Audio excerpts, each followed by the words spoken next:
What you're about to witness is the story of Vincent Morrison, a brilliant engineer whose stolen innovations built an entire industry, but who has spent 3 years living homeless in Washington's Raven's Nest Gorge, surviving on foraged food and rainwater. When a violent storm traps Constance Porter, one of America's most powerful automotive CEOs, with a catastrophically failed engine in those remote mountains, the ragged man who emerges from the wilderness to save her life asks for only one thing. In return, food. What she discovers when she investigates this mysterious mechanic will expose the biggest corporate conspiracy in automotive history, destroy the billionaire who betrayed him, and transform both their lives forever. In just 48 hours, a simple promise of a meal will trigger a revolution that reaches the highest levels of corporate America, proving that sometimes the most dangerous person in the room is someone with nothing left to lose. Quick pause before we continue.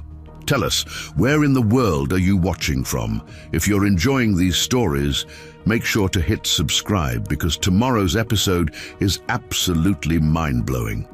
The first drops of rain struck Constance Porter's windshield like scattered gunshots as her black Mercedes SUV climbed the winding mountain road through Washington's Cascade Range.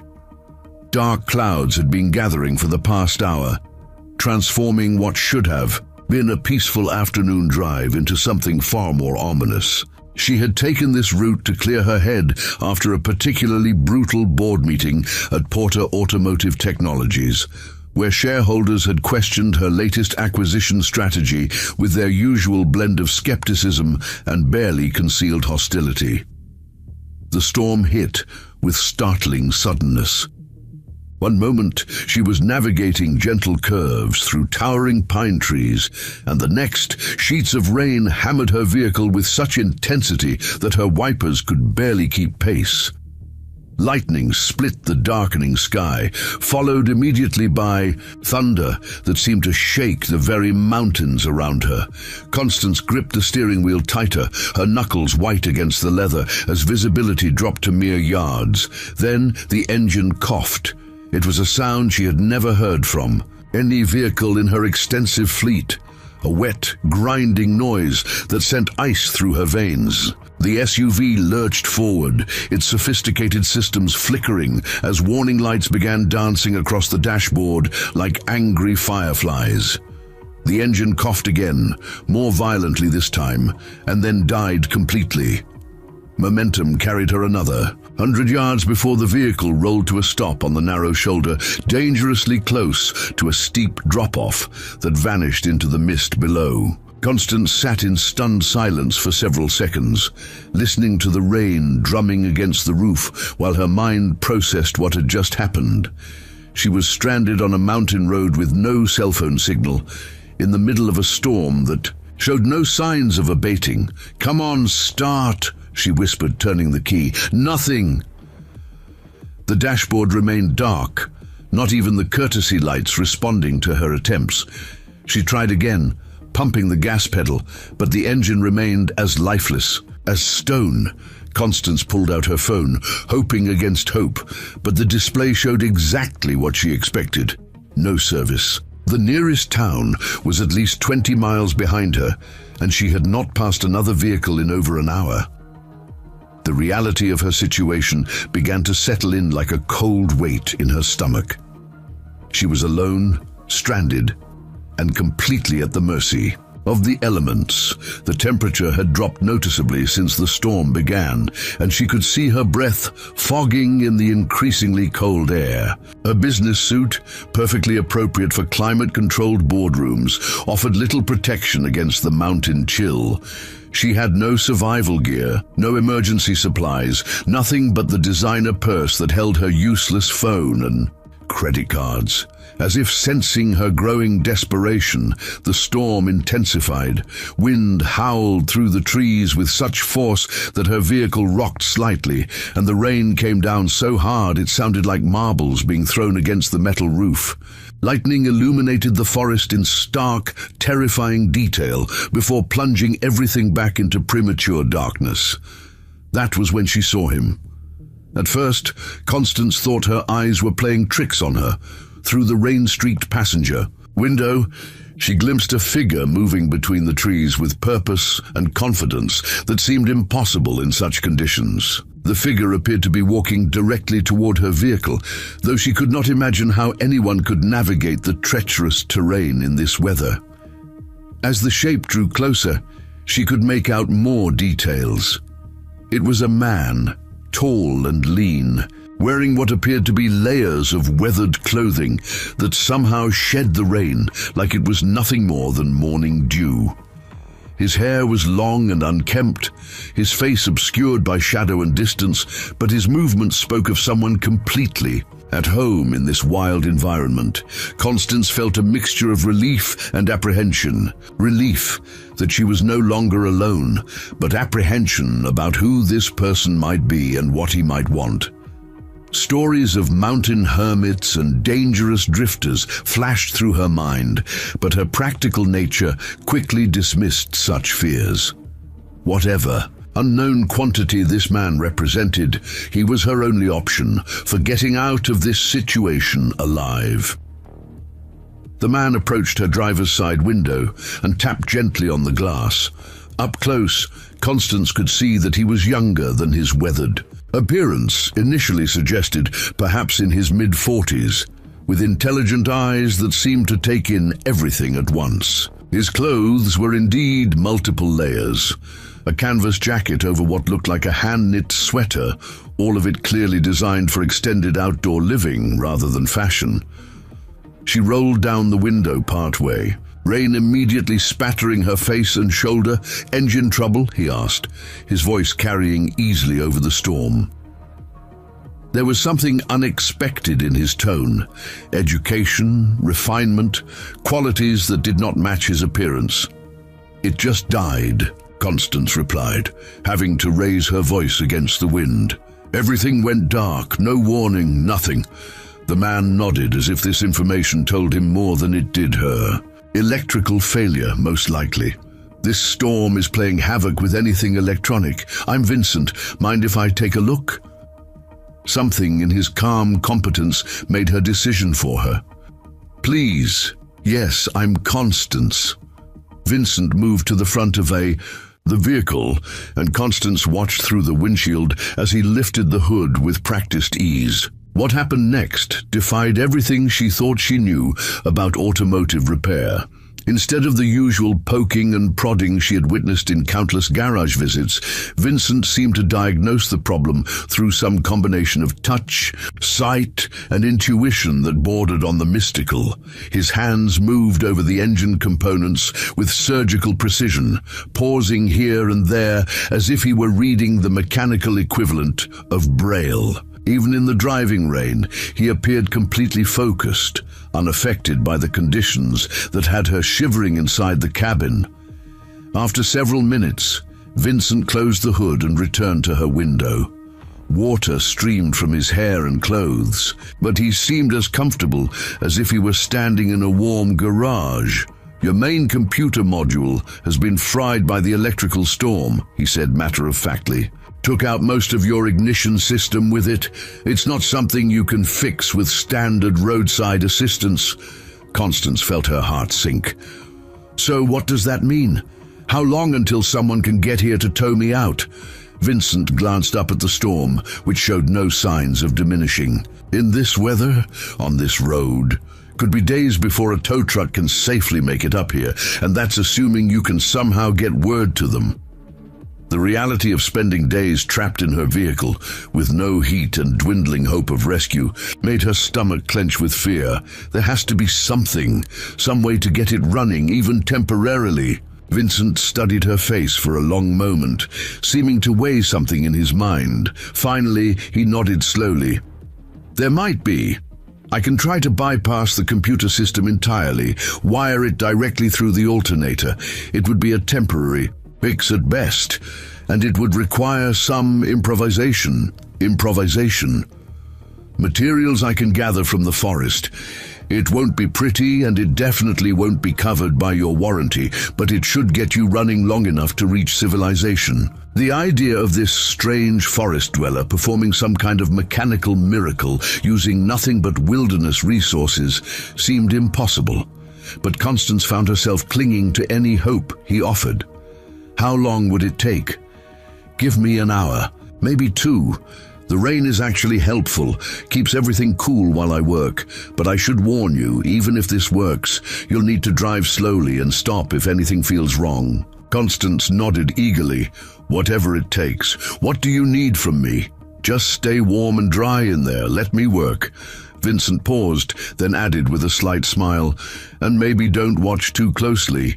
You might not approve of my methods. For the next 90 minutes, Constance alternated between dozing fitfully and watching Vincent work with growing amazement. True to his word, he disappeared into the forest several times, returning with what looked like random organic materials, strips of bark, certain types of leaves, even what appeared to be moss. Each time he returned to work under the hood, his movements became more confident and purposeful. She could not see exactly what he was doing, but she could hear the occasional sound of metal being bent or repositioned, always followed by testing motions that suggested he was checking connections. Most remarkable was his apparent immunity to the weather. While she grew colder, despite being inside the vehicle, Vincent worked steadily in the driving rain, as if it were a minor inconvenience. Finally, he closed the hood and walked back to her window, this time carrying a small bundle, wrapped in what looked like treated canvas. "Try starting it now," he said simply. Constance turned the key with no real expectation of success. To her astonishment, the engine caught immediately, settling into a rough but steady idle. The dashboard lights flickered back to life, and blessed, warm air began flowing from the heating vents. She stared at Vincent in disbelief. What did you do? Replaced your computer with something more reliable. It's not elegant, but it should get you home. Just remember to drive slowly, especially downhill. This is incredible. You saved my life.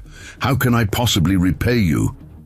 Vincent shifted the canvas bundle in his hands, and for the first time since he had appeared, he looked somewhat uncomfortable.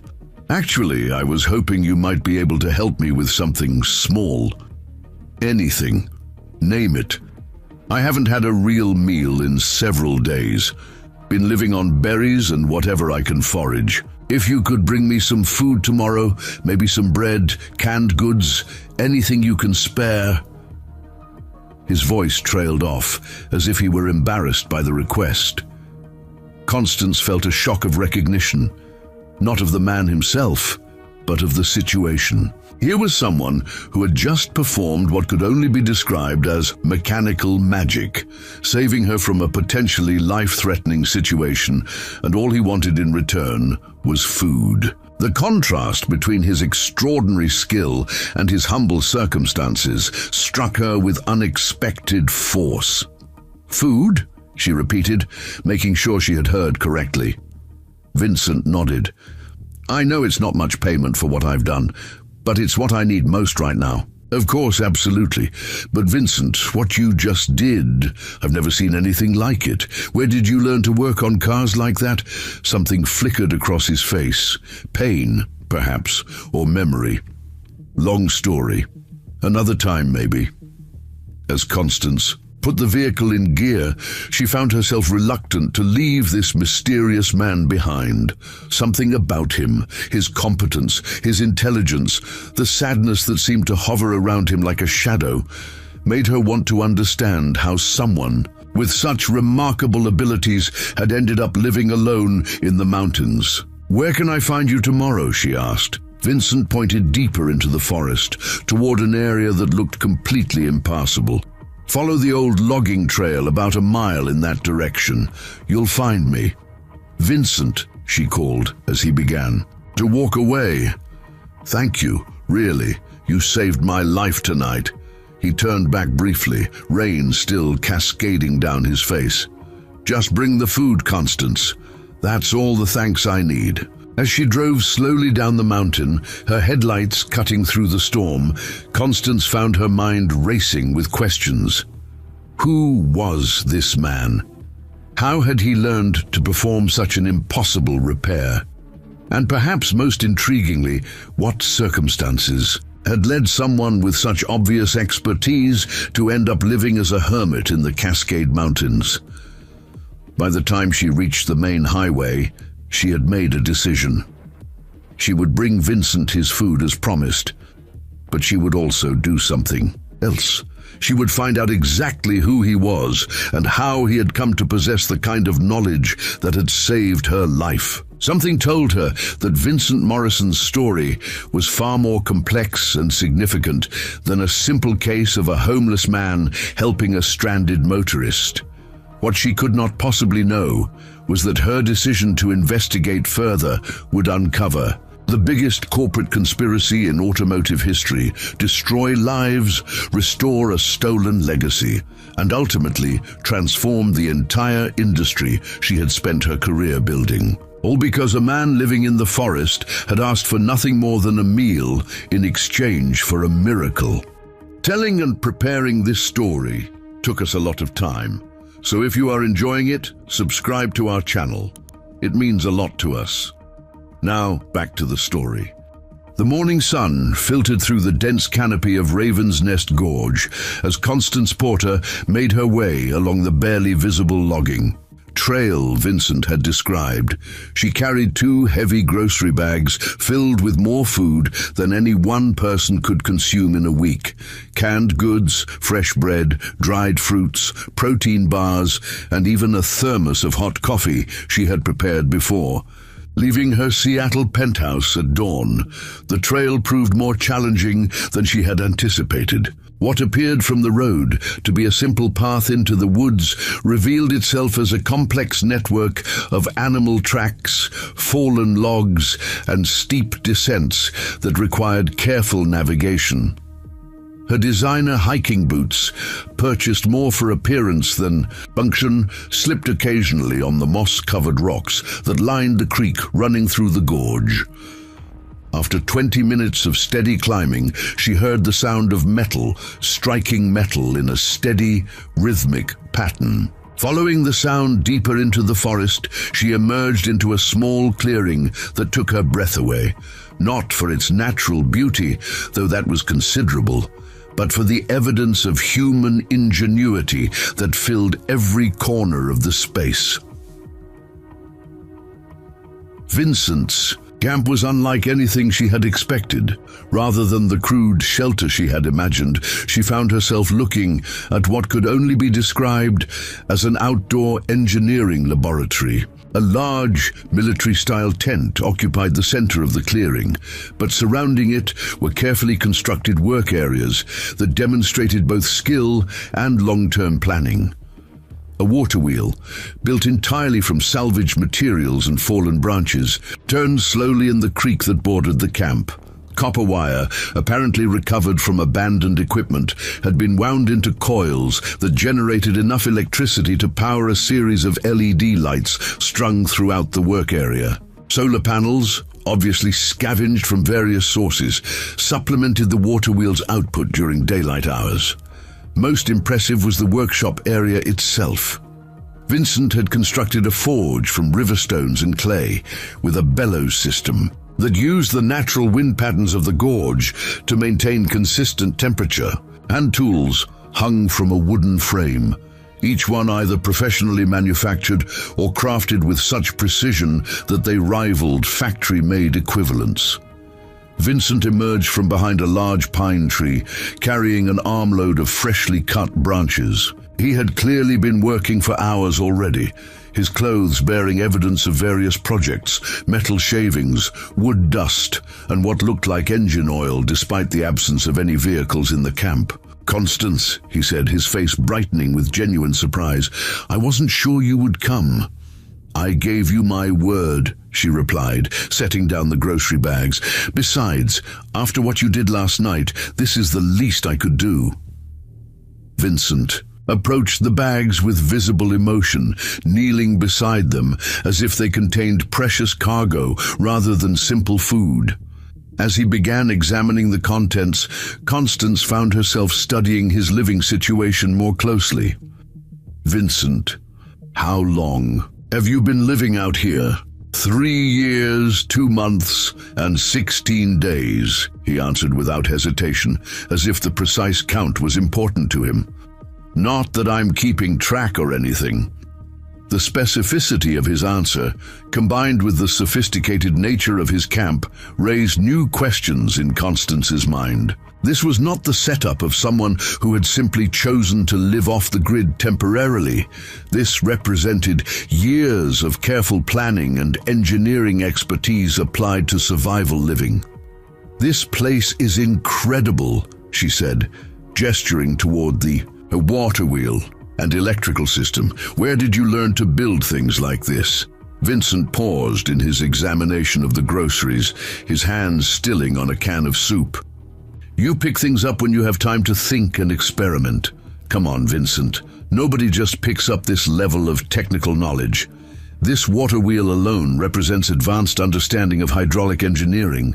And what you did to my car last night, that wasn't improvisation, that was expertise." For several minutes, Vincent continued unpacking groceries without responding.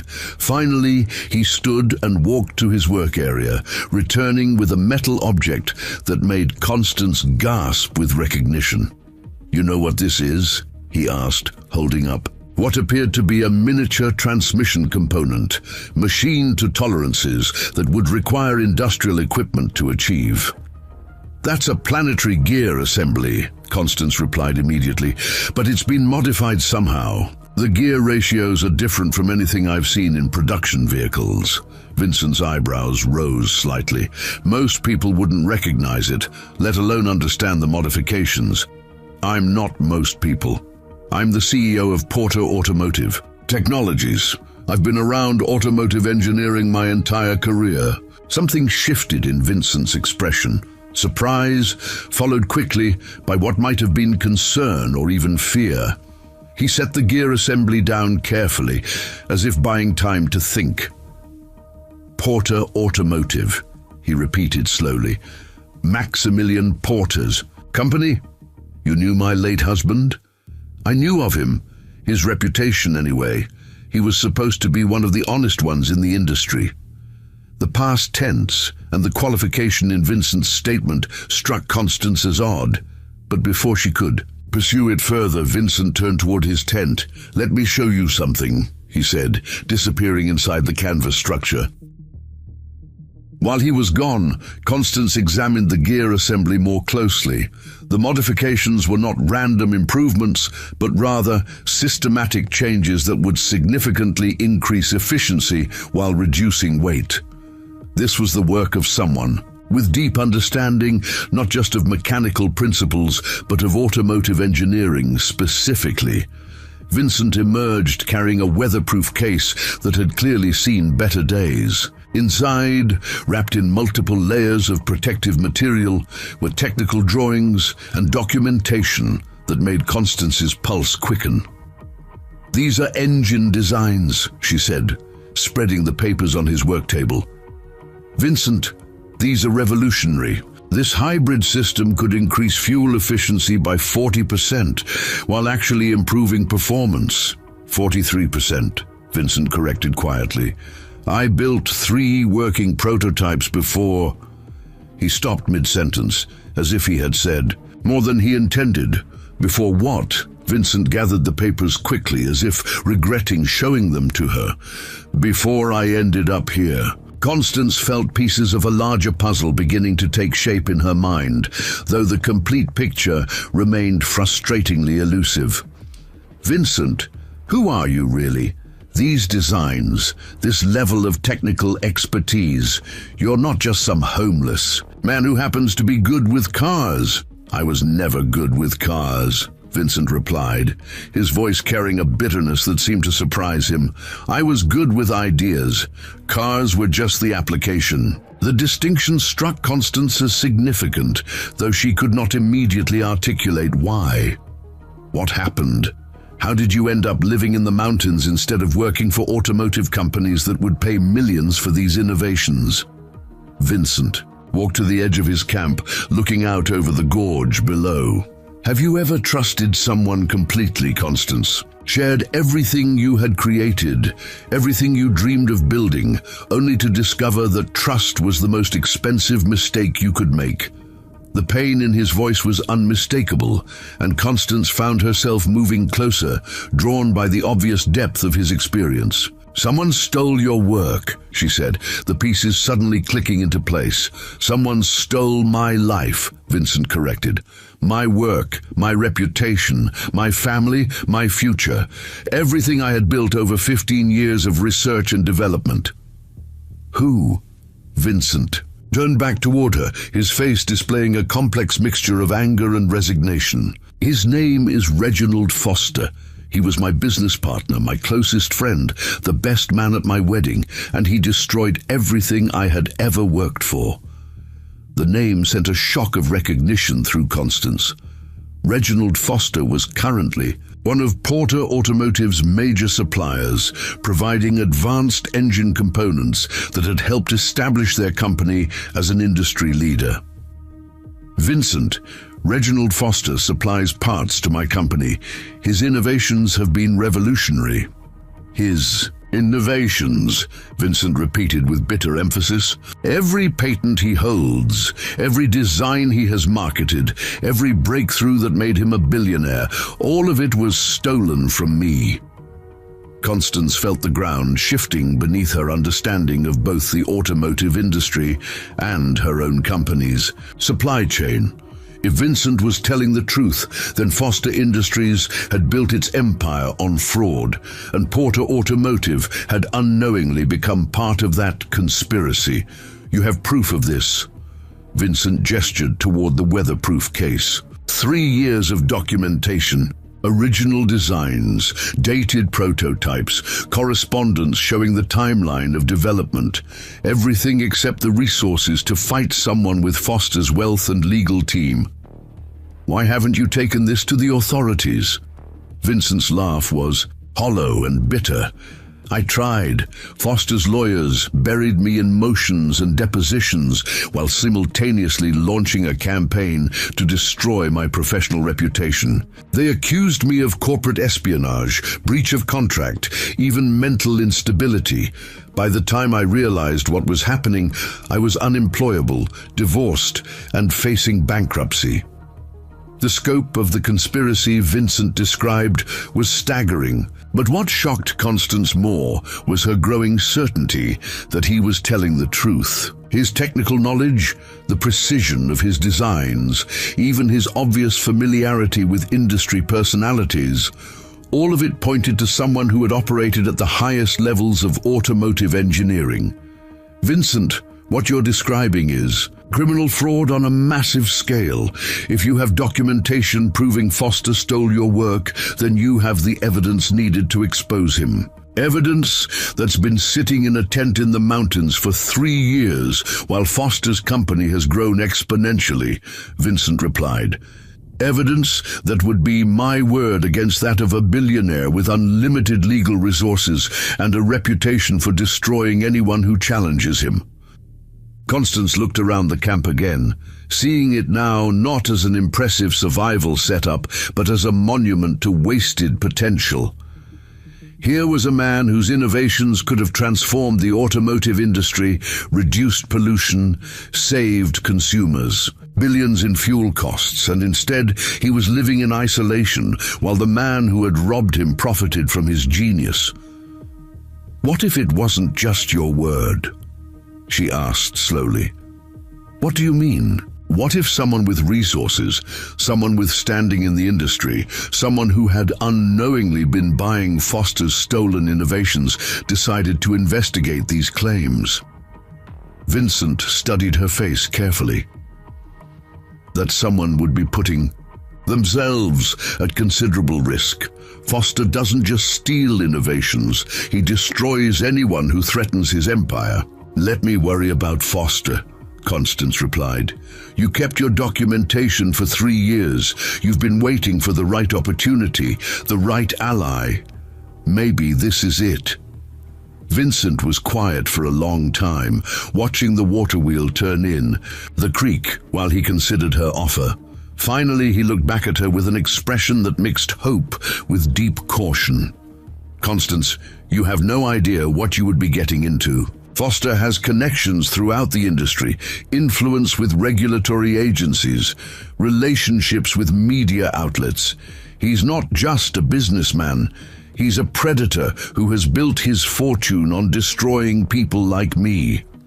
Then maybe it's time. Someone with resources fought back, Constance replied. You saved my life last night, Vincent. Let me return the favor. As they stood in the clearing, surrounded by evidence of both human ingenuity and corporate betrayal, neither of them could imagine how completely their partnership would transform not only their own lives, but the entire landscape of American automotive manufacturing. But in that moment, for the first time in 3 years, Vincent Morrison allowed himself to believe that justice might still be possible. Constance Porter's corner office on the 32nd floor of Porter Automotive Technologies commanded a sweeping view of Seattle's downtown skyline, but this Monday morning, she barely glanced at the familiar panorama. Instead, she focused intently on the computer screen, displaying Foster Industries' contract history with her company, scrolling through 5 years of purchasing agreements that suddenly seemed far more significant than routine supplier relationships. The numbers were staggering. Over the past 3 years alone, Porter Automotive had paid Foster Industries nearly $200 million for engine components, transmission systems, and hybrid technology innovations. Each major breakthrough that had helped establish Porter as an industry leader bore Reginald Foster's patent signature and commanded premium pricing that Foster had justified through claims of exclusive research and development. Genevieve Walsh, Constance's executive assistant, entered carrying a stack of technical files that Constance had requested first thing that morning. These are all the Foster Industries contracts from the past 5 years, Genevieve said, setting the documents on the conference table. Plus the technical specifications for every component we've purchased from them. Is there something specific you're looking for? Patent dates, Constance replied without looking up from her screen. I want to cross-reference every Foster innovation we've purchased with the dates their patents were filed. Genevieve raised an eyebrow but made notes without comment. After 3 years as Constance's assistant, she had learned that her boss's seemingly random research requests usually led to significant business decisions. Should I ask Bartholomew to join us? Genevieve asked, referring to Bartholomew Stone, Porter's chief technology officer. He would have detailed knowledge of all the technical specifications. Not yet. I want to review everything myself first. For the next 2 hours, Constance immersed herself in technical documentation that painted an increasingly disturbing picture. The hybrid transmission system that had revolutionized Porter's fuel efficiency ratings was patented by Foster Industries on March 15, 2021. The advanced engine management software that had earned industry awards was patented 6 months later. The lightweight composite materials that had reduced vehicle weight while improving safety ratings followed in December of the same year. What struck her as suspicious was not the innovations themselves, but their rapid succession and their apparent departure from Foster's previous research focus.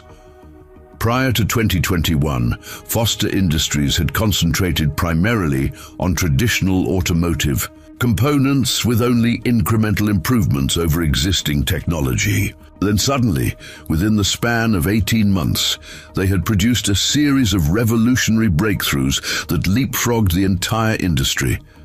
Constance opened her secure phone and dialed a number she had memorized during her years climbing. The corporate ladder, Josephine Pierce speaking. Josephine, it's Constance. I need you to conduct some confidential research for me. Josephine Pierce, Porter Automotive's legal counsel, had built her reputation on discretion and thoroughness. What kind of research? Patent searches. I want you to look for any prior claims, applications, or disputes related to specific Foster Industries patents. I'm sending you a list of patent numbers. Look for anything unusual in the filing process, any challenges that were withdrawn, any legal actions that were settled out of court. That's going to take some time. Patent research can be complicated, especially if we're looking for buried disputes. Take whatever time you need. And Josephine, this stays between us for now. Understood.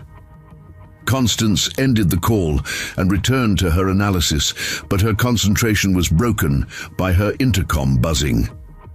Mrs. Porter. Genevieve's voice carried a note of confusion. There's a man here claiming to be Vincent Morrison's brother. He says it's urgent and personal. Constance felt her pulse quicken. Send him in. Augustus Morrison bore a striking resemblance to his brother, though his appearance reflected the polish of corporate success rather than 3 years of mountain living.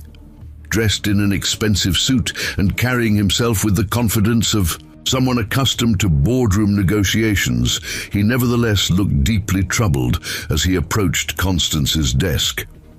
Mrs. Porter, thank you for seeing me without an appointment. I'm Augustus Morrison, and I believe you may have recently encountered my brother Vincent. What makes you think that? Augustus reached into his briefcase and withdrew a photograph. Because yesterday evening, a forest ranger reported seeing a woman matching your description visiting an unauthorized campsite in Raven's Nest Gorge. The same campsite where my brother has been living for the past 3 years. Constance studied Augustus carefully, noting the tension in his posture and the dark circles under his eyes that suggested he had not slept well recently. Even if that were true, why would it concern you? Mrs. Porter, I know this may sound strange, but Vincent is not well. He's been suffering from paranoid delusions for years, convinced that he's the victim of some vast corporate conspiracy. He was a brilliant engineer once, but his mental illness has led him to believe that his former business partner stole his work and destroyed his career. The certainty in Augustus's voice was unsettling, particularly because it directly contradicted everything Vincent had told her. You're saying he's delusional? I'm saying he's sick. He's estranged from his daughters, divorced from his wife, living in the wilderness because he can't accept that his business failed through his own poor decisions. If he's told you some story about being the victim of corporate theft, please understand that these are the fantasies of a deeply troubled man. Constance leaned back in her chair, studying Augustus with new attention. What exactly do you want from me? I want to help my brother get the medical treatment he needs, but first, I need to know what he's told you, and whether he's shown you any of his so-called evidence. The phrase so-called evidence struck Constance as particularly telling. If Vincent's documentation was indeed the product of delusion, why would Augustus be so concerned about it? Mr. Morrison, what do you do for a living? I'm Vice President of Strategic Development at Foster Industries. The revelation hit Constance like a physical blow. Augustus Morrison worked for the very company his brother accused of theft, and he was actively working to discredit Vincent's claims while portraying him as mentally ill. I see, Constance said carefully. And how long have you worked for Foster Industries? 4 years. I was hired specifically to help the company expand its research and development capabilities. Quite a coincidence, don't you think? Your brother accuses Foster Industries of stealing his work, and you happen to work for the same company. Augustus's expression tightened. Mrs. Porter, I understand why Vincent's story might seem compelling, but the truth is that Reginald Foster hired me precisely because he wanted to help my family deal with Vincent's illness. Mr. Foster has been extraordinarily generous, paying for Vincent's psychiatric treatment and supporting his daughter's education, even though Vincent refuses to accept help. Supporting his daughter's education. Evangeline is a senior at the University of Washington studying engineering. Ophelia is pre-med at the same institution. Their tuition, room and board, everything is paid for by a Foster Industries scholarship program. The implications of Augustus's revelation were staggering. If Foster Industries was paying for Vincent's daughter's education, it created a powerful leverage point against any attempt Vincent might make to expose Foster's alleged crimes. Where are Vincent's daughters now? Do they know where their father is living? They believe he's receiving treatment at a private facility. They don't know he's been living homeless in the mountains. Mrs. Porter, can you imagine what it would do to them to learn that their father, whom they remember as a successful engineer, has been reduced to this? Constance found herself caught between competing narratives, each with enough credibility to be believable. Either Vincent was indeed a victim of massive corporate fraud whose own brother had been co-opted by his enemy, or Augustus was telling the truth about a mentally ill sibling who had constructed an elaborate fantasy to explain his failures. Mr. Morrison, I appreciate your concern for your brother, but I'm not sure why you're telling me all this. Because Reginald Foster is concerned that Vincent may try to involve innocent parties in his delusions. If he's approached you with claims about stolen patents or corporate conspiracies, Mr. Foster wants you to know that these are the products of mental illness, not reality. The mention of Foster's personal concerns seemed too convenient to be coincidental. Reginald Foster sent you here. Mr. Foster is aware that Vincent has been making contact with people outside his usual isolation. He's worried that Vincent's condition may be deteriorating and that he might become dangerous to himself or others. Constance stood and walked to her window, using the movement to buy time while she processed the implications of Augustus's visit. The timing was suspicious. Less than 24 hours after she had promised to help Vincent, his brother appeared in her office with a completely different version of events. Mr. Morrison, thank you for bringing this to my attention. If I have any future contact with your brother, I'll keep your concerns in mind. Augustus rose to leave, but paused at the door. Mrs. Porter, I hope you understand that my primary concern is for Vincent's welfare and the welfare of his daughters. If there's anything you can do to encourage him to accept professional help, our family would be deeply grateful. After Augustus left, Constance returned to her computer screen, but now the patent dates and technical specifications seemed to carry entirely different implications. Was she looking at evidence of the crime of the century, or at the obsessive documentation of a man whose mental illness had led him to construct an elaborate conspiracy theory? Her secure phone rang, interrupting her thoughts. Constance, it's Josephine. I found something interesting in those patent searches you requested. What kind of interesting? Several of the Foster Industries patents you asked about were originally filed by different inventors who later withdrew their applications. In each case, the withdrawal was followed within weeks by Foster Industries filing nearly identical patents. Withdrawn how? Legal settlements, confidential agreements that sealed all records of the original applications. It's not illegal, but it's highly unusual to see this pattern repeated across multiple innovations. Constance felt pieces of a larger puzzle beginning to fit together. Josephine, I want you to expand the search. Look for any other patents where Foster Industries became the holder after original inventors withdrew their applications. That could take days. The records are deliberately obscured. Take the time and find out everything you can about a man named Vincent Morrison. Employment history, patent applications, any legal actions involving Foster Industries. Should I be concerned about the scope of this investigation? Constance looked out at the Seattle skyline, thinking about a man living in the wilderness with evidence that could either expose the crime of the century or prove his own mental illness. Josephine, I think we may be dealing with something much bigger than supplier contracts. Keep everything confidential and document everything you find. As the afternoon wore on, Constance found herself facing a decision that would determine not only Vincent Morrison's fate, but potentially the future of her own company. The evidence was pointing toward a conspiracy of staggering scope, but the stakes of being wrong were equally staggering. By evening, she had made her choice. Tomorrow, she would return to Raven's Nest Gorge, not just with food, but with questions that would either vindicate Vincent Morrison or expose the depths of his delusion. Either way, she intended to learn the truth. The morning fog clung to Raven's Nest Gorge like a shroud as Constance made her way down the familiar trail, but this time her steps carried the weight of difficult questions rather than simple charity. In her backpack, alongside another supply of food, she carried printouts of patent documents, Foster Industries contracts, and most troubling of all, notes from her conversation with Augustus Morrison. Vincent was working at his forge when she arrived, hammering a piece of metal into what appeared to be a specialized tool.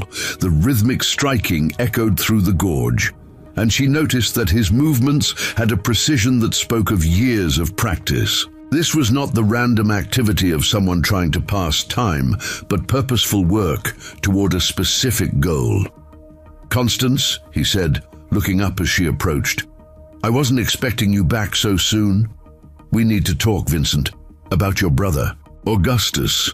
The hammer froze mid-strike, and Vincent's entire body went rigid. He set the tool down carefully, as if buying time to compose himself. "Augustus came to see you yesterday afternoon, in my office." Constance set down her backpack and faced him directly. "He told me some very different things about your situation." Vincent walked to the edge of his camp, staring out over the gorge. When he spoke, his voice carried a weariness that seemed to age him a decade. "Let me guess, he told you I'm mentally ill, paranoid delusions, unable to accept that my business failed through my own incompetence." "Something like that. He also mentioned that he works for Foster Industries." Vincent's bitter laugh echoed off the canyon walls. "Of course he does. Reginald always was thorough in his destructions. Vincent, he told me Foster Industries is paying for your daughter's education, that they think you're receiving treatment at a private facility." The words hit Vincent like physical blows. He gripped the nearest tree trunk, his knuckles white, against the bark. For several minutes he stood in complete silence, while Constance watched emotions play across his face. Pain, rage, and finally a devastating sadness. "They think I'm in treatment," he repeated quietly. "My daughters think their father is getting help instead of—" He gestured helplessly at his camp. "Vincent, if Foster is manipulating your family, if he's using your daughters as leverage, then we need to understand exactly what we're dealing with." Vincent returned to his work area and began pulling items from various storage containers. "You want to understand what we're dealing with? Then you need to know the whole story." He spread a tarp on the ground and began arranging documents, photographs, and what appeared to be recorded materials in chronological order. The collection was far more extensive than what he had shown her before. "This is Dr. Montgomery Ward," Vincent said, pointing to a photograph of a distinguished man in his 60s. "Former colleague, head of automotive research at Morrison Foster Technologies. 3 weeks after I discovered Reginald's theft, Montgomery died in a car accident. Single vehicle collision, no witnesses." Constance felt a chill that had nothing to do with the mountain air. "You think Foster had him killed?" "I think Montgomery was about to support my claims about the stolen patents. I think his death was very convenient for Reginald." Vincent moved to another photograph. "This is Dr. Richard Stevens, another colleague who was willing to testify about the timeline of my innovations. 2 days before his scheduled deposition, he suffered what his doctors called a nervous breakdown. Complete psychological collapse. He's been in a private psychiatric facility ever since." The pattern Vincent was describing suggested a level of systematic intimidation that went far beyond simple business competition. How many people were willing to support your claims? 7 originally. Montgomery died. Stevens was institutionalized. 3 others had their families threatened and withdrew their support. One received a job offer from a Foster subsidiary that required him to sign a comprehensive non-disclosure agreement. That left just me. Vincent pulled out a thick folder filled with legal documents. This is the custody battle that destroyed my marriage. Reginald's lawyers provided character witnesses who testified that I was becoming increasingly paranoid and potentially dangerous. They submitted psychological evaluations that I never consented to, based on observations by people I had never met. Constance examined the documents, noting the letterhead of one of the country's most prestigious law firms. These lawyers represent some of the biggest corporations in America. They represent Reginald Foster, and apparently their definition of legal advocacy includes destroying the lives of inconvenient witnesses. Vincent's voice grew harder as he continued. My ex-wife was convinced I was having a breakdown. The court awarded her full custody and restricted my visitation rights. Within 6 months, she had moved across the country with my daughters. But Augustus said Foster is paying for their education. Foster's scholarship program for children of former employees experiencing difficulties, presented as charity, but the fine print includes clauses about maintaining family stability and avoiding public controversy. If I were to make any public claims about Foster Industries, my daughters would lose their funding immediately. The scope of Foster's manipulation was breathtaking in its thoroughness. Every potential ally neutralized, every family relationship poisoned, every avenue of legal recourse blocked through intimidation or financial leverage. Vincent, this goes beyond corporate espionage. What you're describing is organized destruction of witnesses and evidence.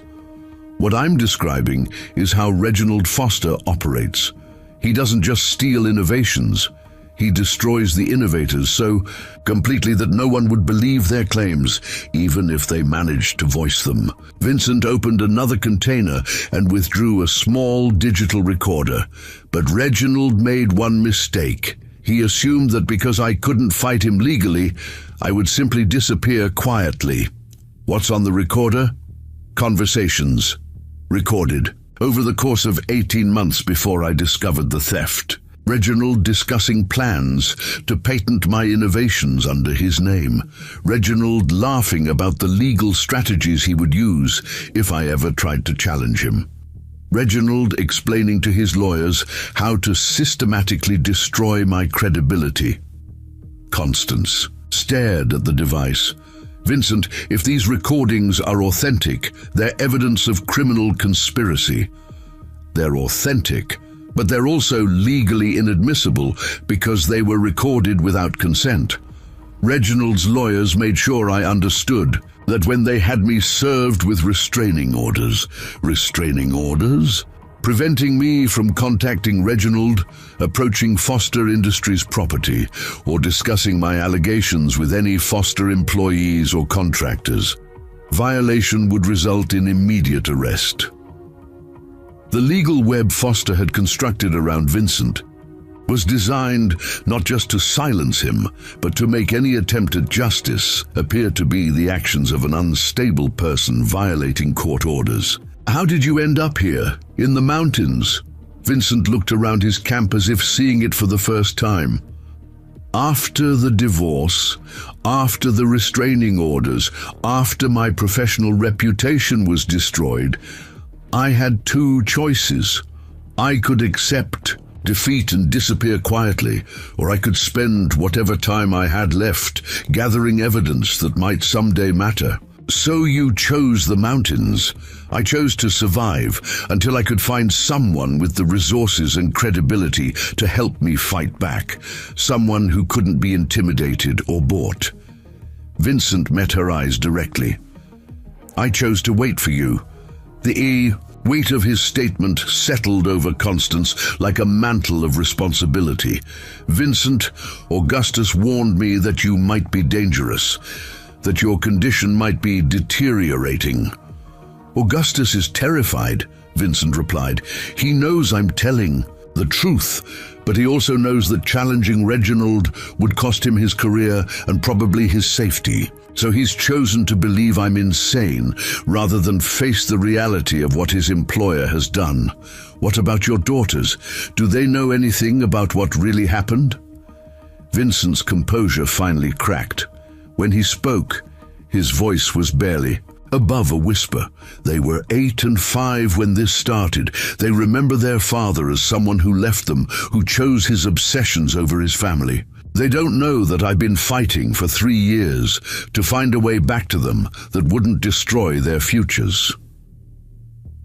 Constance watched Vincent struggle with emotions that clearly went far deeper than professional grievances.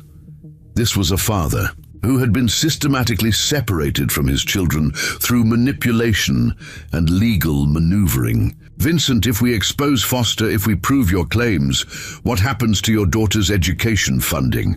They lose everything, their tuition, their housing, their futures. Unless—" Vincent looked at her with desperate hope. "Unless someone with resources was willing to ensure they didn't suffer for their father's pursuit of justice." The request hung in the air between them, and Constance realized that Vincent was asking her not just to help him fight Foster, but to potentially take responsibility for his daughter's welfare. "You're asking me to risk my company, my reputation, and my personal fortune on the word of a man living in the wilderness." "I'm asking you to risk everything on the truth," Vincent corrected. "But yes, I understand the magnitude of what I'm requesting." Constance studied the evidence spread across the top. Documents, recordings, photographs, and 3 years of meticulous documentation compiled by a man who had lost everything except his determination to seek justice. "Vincent, if we do this, if we take on Foster Industries, we're not just challenging a company, we're challenging a system that allowed this to happen." "I know.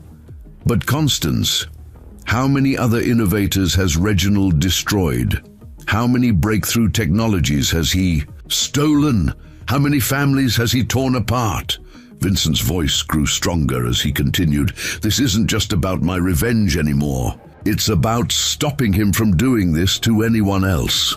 As afternoon shadows began lengthening across the gorge, Constance found herself at a crossroads that would define not only her own future, but potentially the future of corporate accountability in American business. The evidence before her suggested a conspiracy that reached into the highest levels of the automotive industry, protected by legal manipulation and systematic intimidation. "Vincent, I need to ask you something, and I need you to be completely honest." "Of course. Is there any possibility, any chance at all, that your perception of these events has been distorted by the trauma you've experienced?"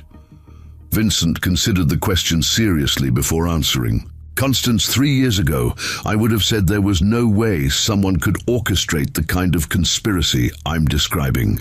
But I've lived through it. I've seen how money and legal power can reshape reality itself, how victims can be transformed into perpetrators through careful manipulation of facts and relationships." He gestured toward his documentation, but the evidence speaks for itself. The timeline, the patents, the recordings, they tell a story that doesn't depend on my mental state or my interpretation of events. Constance nodded slowly. "Then, tomorrow, I want you to come to Seattle with me.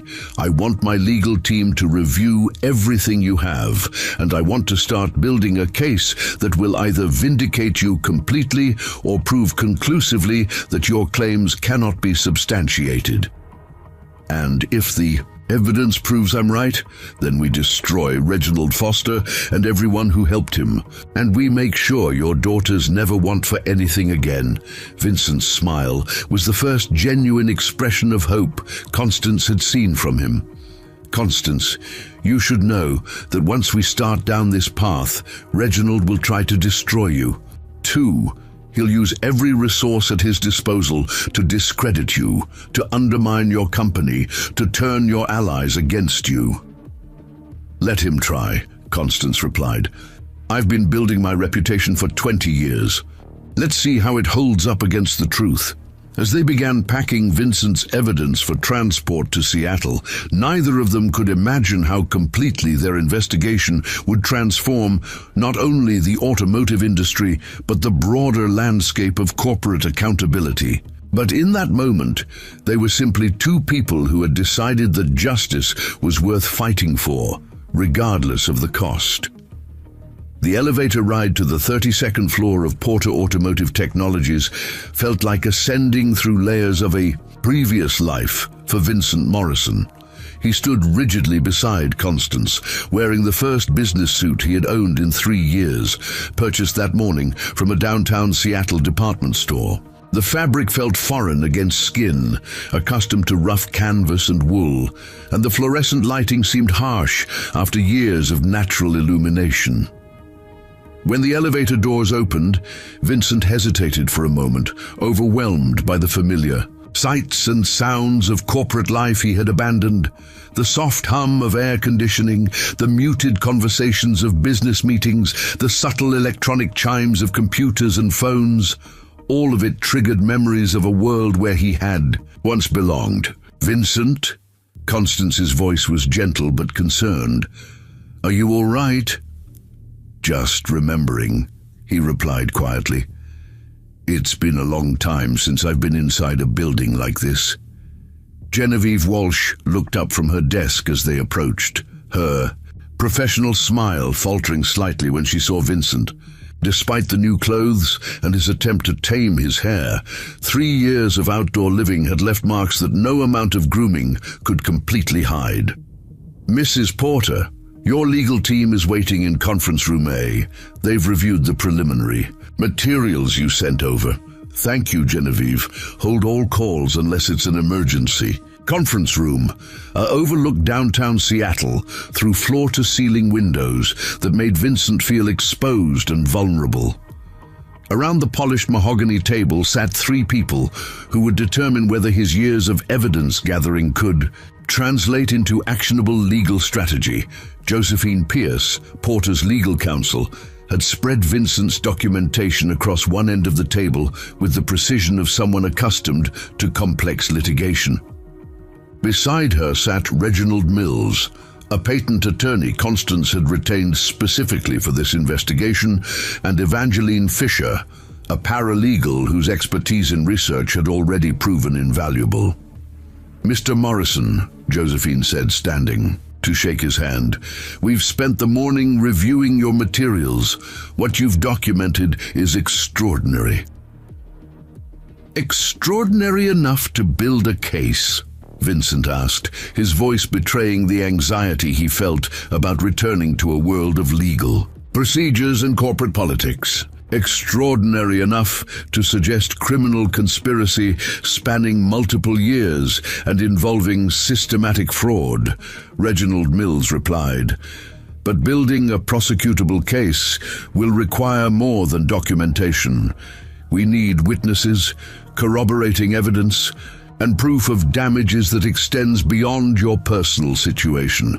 Evangeline Fisher consulted her notes. "Mr. Morrison, we've identified 17 other engineers whose patent applications were withdrawn shortly before Foster Industries filed similar patents. We've located contact information for 12 of them." Vincent felt his pulse quicken. "Are any of them willing to talk?" 3 have agreed to preliminary conversations. 2 others hung up when we mentioned Foster Industries. The rest haven't returned our calls yet.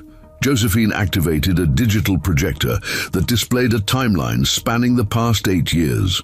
"What we're seeing is a pattern that goes far beyond individual theft. Foster Industries appears to have developed a systematic approach to identifying promising innovations, approaching the inventors, and then either acquiring their work through legal manipulation or destroying their ability to compete." The timeline showed dozens of patents, acquisitions, and what the legal team had euphemistically termed inventor departures from the industry. Vincent studied the display with growing amazement. His own case was not an isolated incident, but part of a massive, ongoing conspiracy. "How many inventors total?" Vincent asked. "We've identified 43 potential cases over the past 8 years, Evangeline replied.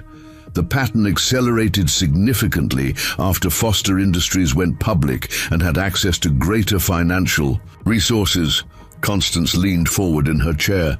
"What about the recordings Vincent made? Are they useful despite the consent issues?" Reginald Mills played one of the audio files through the room's sound system. Foster's voice filled the conference room with casual cruelty as he discussed strategies for neutralizing inventors who might challenge his patent claims. "Legally inadmissible in criminal court," Mills said after the recording ended, "but potentially powerful in civil proceedings, especially if we can establish a pattern of behavior through other evidence." "What about the suspicious deaths and institutionalizations Vincent documented?" Constance asked. Josephine's expression grew grim. "Dr. Montgomery Ward's death appears to have been thoroughly investigated by local police who found no evidence of foul play. Dr. Richard Stevens's psychiatric institutionalization was handled by Foster Industries' corporate healthcare provider, with all records sealed under patient confidentiality laws." Vincent felt the familiar weight of frustration settling over him. "So, even with all this evidence, we still can't prove the most serious aspects of what Foster has done?" "Not yet," Mills replied, "but we may not need to. Financial fraud is easier to prove than physical intimidation, and the patent theft alone represents damages in the hundreds of millions." The conference room door opened, and Nathaniel Porter, Constance's son, entered with an expression of barely controlled anger. "Mother, we need to talk, privately." Constance glanced at Vincent and her legal team. "Can you give us a moment?" After the others left, Nathaniel closed the door and turned to face his mother. "Do you have any idea what you're doing? Foster Industries is one of our largest suppliers. Reginald Foster sits on the board of the Automotive Innovation Council. If you're planning to accuse him of systematic fraud, you're not just risking our supplier relationships, you're risking our entire position in the industry." "Nathaniel, if the evidence proves that Foster built his empire on stolen innovations, then we have a moral obligation to expose him." "Moral obligation?" Nathaniel's voice rose with disbelief. "Mother, Foster Industries represents 12% of our annual revenue. If we lose that relationship, we'll have to lay off hundreds of employees. And if we continue supporting a criminal conspiracy, we become part of it." Nathaniel walked to the windows, staring out at the Seattle skyline. "Have you considered that this might be exactly what Foster's competitors want? That Vincent Morrison might be a pawn in someone else's game to destroy Foster Industries?" The suggestion struck Vincent like a physical blow when he overheard it from the hallway.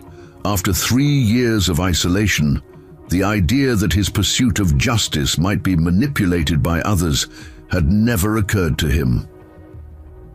"Nathaniel," Constance said firmly, "I've seen the evidence myself. This isn't corporate espionage, it's documentation of systematic theft.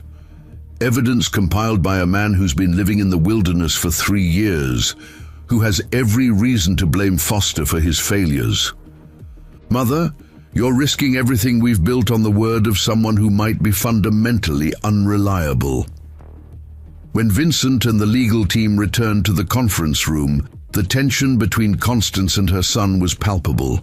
Nathaniel excused himself without making eye contact with Vincent, but his skepticism hung in the air like an accusation. "I apologize for the interruption," Constance said. "Where were we?" Vincent remained standing near the door. Constance, your son raised valid concerns. What if I am being manipulated? What if my evidence is being used to serve someone else's agenda? Josephine looked up from her documents.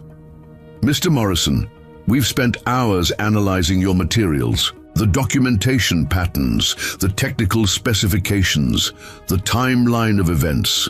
They're consistent with systematic theft, not manufactured evidence. But I could still be wrong about Foster's motivations. I could be missing crucial context. That would change everything. Reginald Mills leaned back in his chair. Vincent, in my 20 years of patent law, I've seen corporate theft many times. What you've documented follows classic patterns of intellectual property fraud. The only unusual aspect is the scope and sophistication of the operation. Evangeline Fisher opened another folder. Mr. Morrison, we've also found something else. 3 of the engineers we contacted remember you from industry conferences. They remember your presentations, your innovations, and they remember when you suddenly disappeared from the field.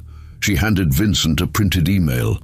This is from Dr. Patricia Williams, formerly of Advanced Automotive Systems. She says she always wondered what happened to the brilliant engineer whose hybrid transmission concepts were suddenly being marketed by Foster Industries. Vincent read the email with growing emotion. Here was validation from someone who remembered. His work independent of his claims about theft.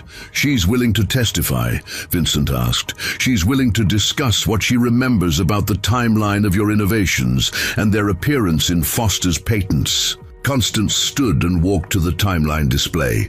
Vincent, we have a choice to make. We can proceed carefully, gathering more evidence and building an airtight case that might take years to develop. Or we can move quickly, using what we have. Now, to force Foster into a defensive position, what's the difference? If we move slowly, Foster has time to destroy evidence, intimidate witnesses, and prepare his legal defenses. If we move quickly, we catch him off guard, but risk having our case dismissed for insufficient preparation.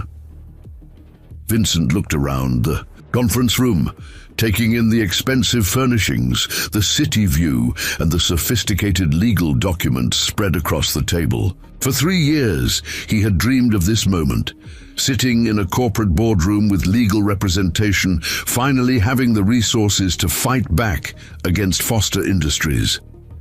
How quickly are we talking? Josephine consulted her calendar. The National Automotive Innovation Conference is in 6 weeks. Foster is scheduled to deliver the keynote address about breakthrough innovations in hybrid technology. If we're going to make a public challenge to his credibility, that would be the perfect venue.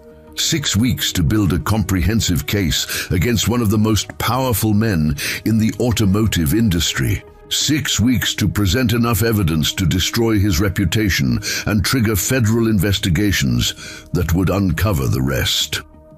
Vincent walked to the windows, looking out at the city that had once been his home. Somewhere in this urban landscape were his daughters, believing their father was receiving psychiatric treatment instead of preparing to reclaim his stolen legacy. If we do this, if we expose Foster publicly, what happens to the other victims, the engineers whose lives he destroyed? Justice, Constance replied simply. For all of them. Vincent turned back to the room. Then let's destroy him. As the legal team began planning their strategy, none of them noticed the black sedan that had been parked across the street since morning, or the telephoto camera lens focused on their conference room window. Foster Industries had become aware of Vincent Morrison's emergence from the wilderness, and Reginald Foster was already preparing his response. The war for the truth had begun, and both sides knew that only one could survive. The morning news coverage began at exactly 6 o'clock, delivered with the practiced neutrality that made devastating accusations sound like routine business updates. Constance Porter sat in her home office, coffee growing cold in her hands, as Bartholomew Grant's familiar voice filled the room through her wall-mounted television. Questions are being raised about the financial stability of Porter Automotive Technologies following reports of internal disputes over supplier relationships.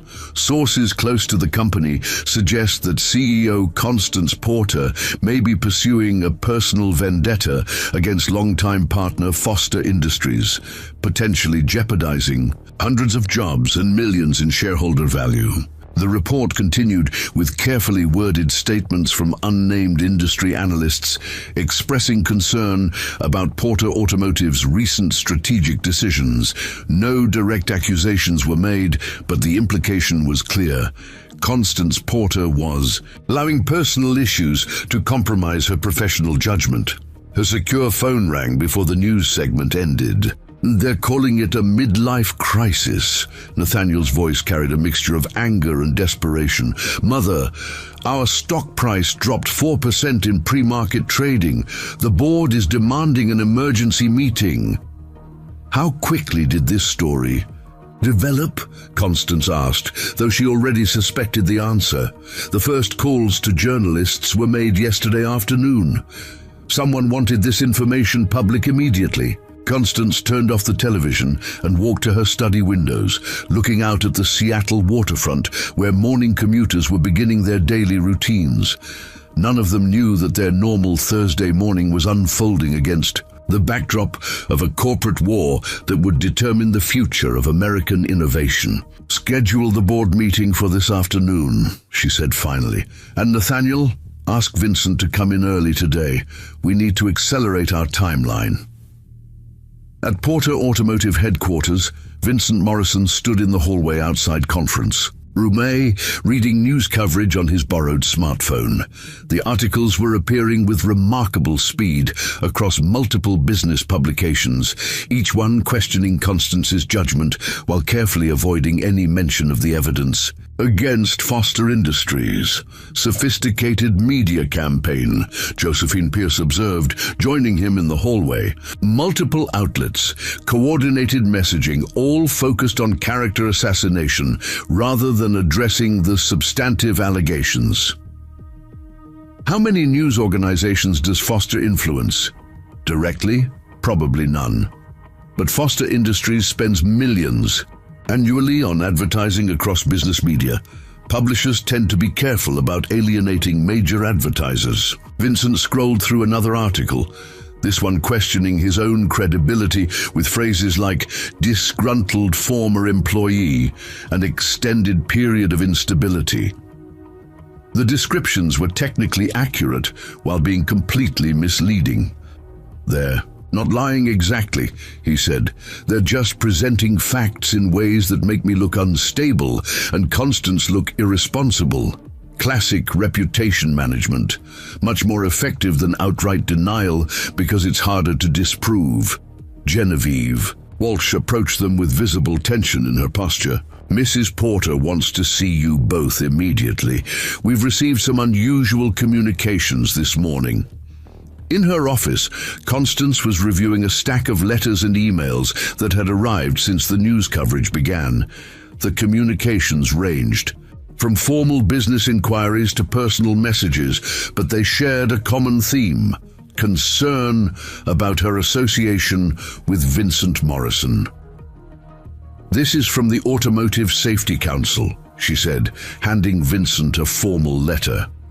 "They're expressing concern about my involvement with someone who has made unsubstantiated allegations against a respected industry leader."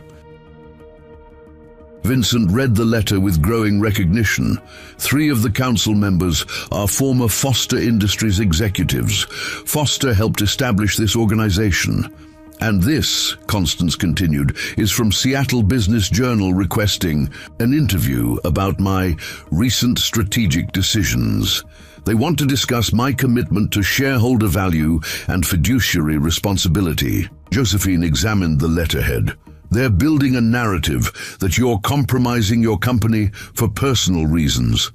By the time we're ready to present evidence against Foster, the business community will already believe you're acting irrationally. How do we counter this? By moving faster than they expect, Vincent replied.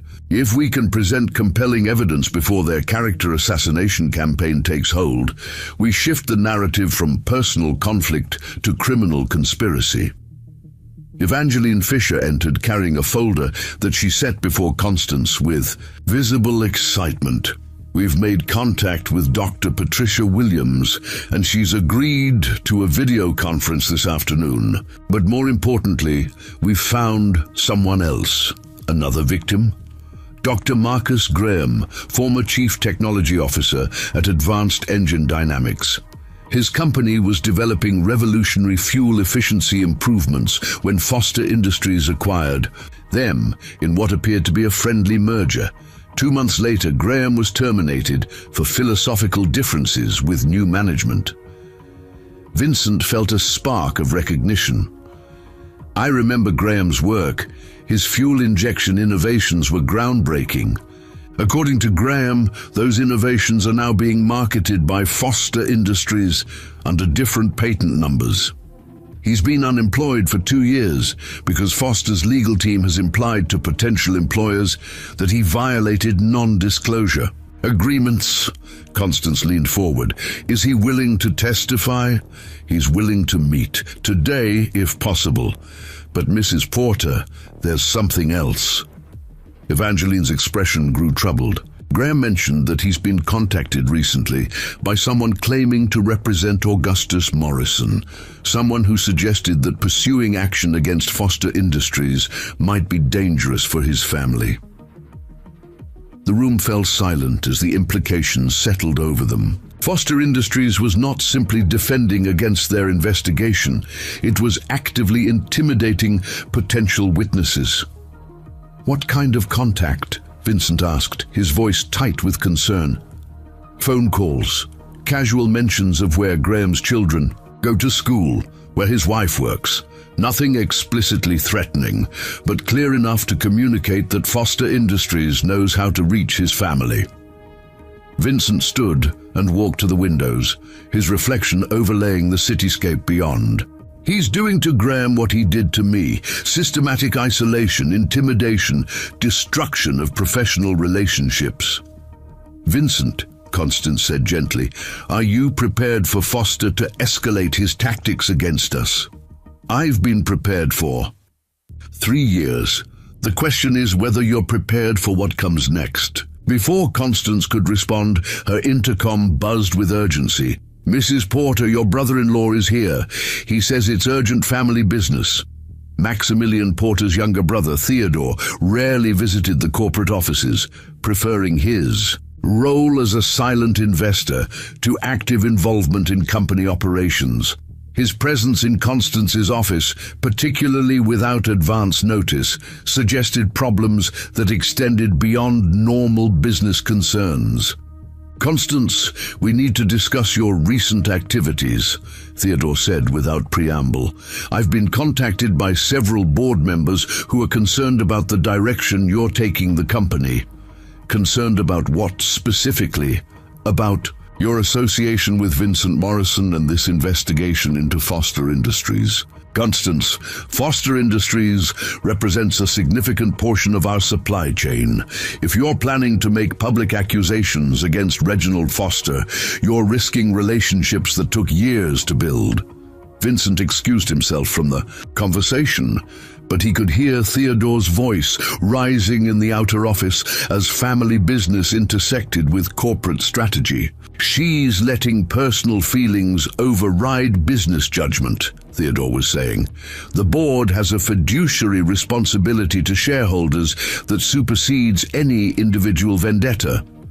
When Vincent returned to the office, Constance's expression had hardened into the determined look he was beginning to recognize as her response to pressure.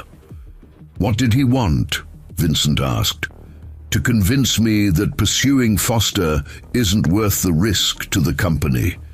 He suggested that the board might consider removing me as CEO if I continue this investigation. And your response? I told him that if the board wants to remove me for pursuing justice, they're welcome to try, but they'll have to explain to shareholders why they're protecting a criminal conspiracy. Josephine looked up from her legal documents. Constance, we should expect the pressure to intensify. Foster Industries has resources to maintain this campaign indefinitely. Then we accelerate our timeline even further. How quickly can we arrange meetings with the other victims? Dr. Williams is available this afternoon. Dr. Graham can meet tomorrow morning. But Vincent, there's something else we need to discuss. Vincent turned toward her with growing apprehension. Your brother Augustus called this morning. He wants to meet with you privately. He says it's about your daughters. The mention of Evangeline and Ophelia sent a chill through Vincent that had nothing to do with Seattle's autumn weather. If Foster was willing to intimidate other victims' families, there was no reason to believe Vincent's daughters would be exempt from similar pressure. What did he say exactly? That your daughters have been asking questions about their father's treatment facility. They want to visit you, and Augustus is having difficulty explaining why that's not possible. Vincent closed his eyes, feeling the weight of 3 years' worth of separation from his children pressing down on him. In pursuing justice, he was risking the possibility of ever rebuilding his relationship with them. Vincent, Constance said quietly, if you want to step back from this investigation to protect your family, I'll understand. No! Vincent replied, his voice gaining strength. Foster has been using my daughters as leverage for 3 years. If I back down now, he'll continue using them forever. The only way to protect them is to destroy his ability to threaten anyone. As afternoon moved toward evening, the scope of Foster Industries' counterattack became increasingly clear. News coverage continued to question Constance's judgment. Board members received anonymous packages of information about Vincent's mental health history, and potential witnesses found themselves facing subtle but unmistakable intimidation. But with each new pressure tactic, Vincent and Constance's resolve hardened. They were no longer simply investigating patent theft. They were fighting for the principle that truth could triumph over power, that justice could survive systematic corruption. Josephine, Constance said as the legal team prepared to leave, for the day, I want you to file a formal complaint with the FBI's Corporate Fraud Division. Tomorrow morning. Are you sure? Once we involve federal investigators, there's no turning back. There's already no turning back, Vincent replied. Foster made sure of that when he started this campaign against us. As darkness settled over Seattle, Vincent stood again at the conference room windows, looking out at a city where his daughters were living their lives without knowing their father was fighting to reclaim his legacy and their future. Tomorrow would bring new challenges, new pressures, and new evidence of just how far Reginald Foster was willing to go to protect his empire of stolen innovations. But tonight, for the first time in 3 years, Vincent Morrison felt something. Approaching hope, not because the battle was easier than expected, but because he finally had allies willing to fight beside him, regardless of the cost. The FBI field office in downtown Seattle occupied 3 floors of a glass tower that reflected the overcast morning sky like a mirror. Vincent Morrison sat in an interview room that smelled of industrial carpet and recycled air, watching Agent Genevieve Cooper arrange case files with the methodical precision of someone accustomed to complex financial investigations. Agent Cooper was younger than Vincent had expected, perhaps 40, with the kind of focused intensity that suggested she had built her career on cases that other investigators found too complicated to pursue. Her questions came in rapid succession, each one designed to test the consistency of his claims. Mr. Morrison, you've alleged that Foster Industries has systematically stolen innovations from dozens of engineers over an 8-year period. That represents a conspiracy involving hundreds of millions in fraudulent profits. I've documented what I experienced and what I've discovered about others. The scope surprised me too. Agent Cooper opened a thick folder. We've conducted preliminary verification of your claims. Patent Office records show unusual patterns in Foster Industries filings, specifically a high percentage of patents filed shortly after other inventors withdrew similar applications. Vincent felt validation flooding through him. How many cases did you find? 67 potential instances where the timing suggests systematic acquisition of withdrawn innovations. But Mr. Morrison, proving systematic theft requires more than suspicious timing. We need witnesses willing to testify, documentation of the methods used to force withdrawals, and evidence of coordination across multiple cases. What about the recordings I made of Foster discussing his strategies?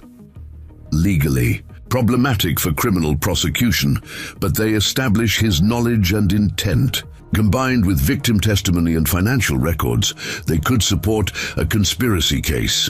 The door opened and Constance Porter entered with Josephine Pierce. They had been meeting with another FBI team that was analyzing the corporate financial aspects of the case.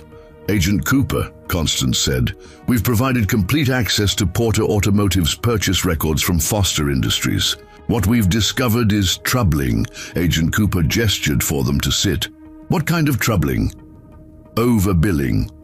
We've been charged premium prices for innovations that Foster claimed required extensive research and development. If those innovations were actually stolen, then we've been paying inflated costs for fraudulent products. Josephine opened her briefcase. We've also discovered that Foster Industries has been selling identical innovations to multiple automotive companies, each time claiming exclusive development rights. How much money are we discussing? Conservative estimate. Foster Industries has generated over $800 million in revenue from potentially stolen innovations. Porter Automotive alone has paid $47 million in premium pricing for fraudulent exclusivity claims. Agent Cooper made notes with increasing interest. Financial fraud involving hundreds of millions would justify the kind of comprehensive investigation that could uncover the full scope of Foster's operations. We'll need detailed financial analysis, victim interviews, and technical verification of the theft claims. How quickly can you arrange meetings with other alleged victims? Dr. Patricia Williams is scheduled for this afternoon, Constance replied. Dr. Marcus Graham tomorrow morning. I'll want to interview them separately, then together. If their testimony is consistent and credible, we can move to formal criminal investigation. As they left the FBI building, Vincent felt the weight of years of isolation beginning to lift. For the first time since his life had been destroyed, law enforcement was taking his claims seriously and had the resources to investigate them properly.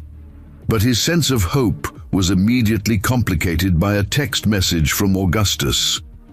Meet me at Woodland Park. 1 hour. It's about Evangeline and Ophelia.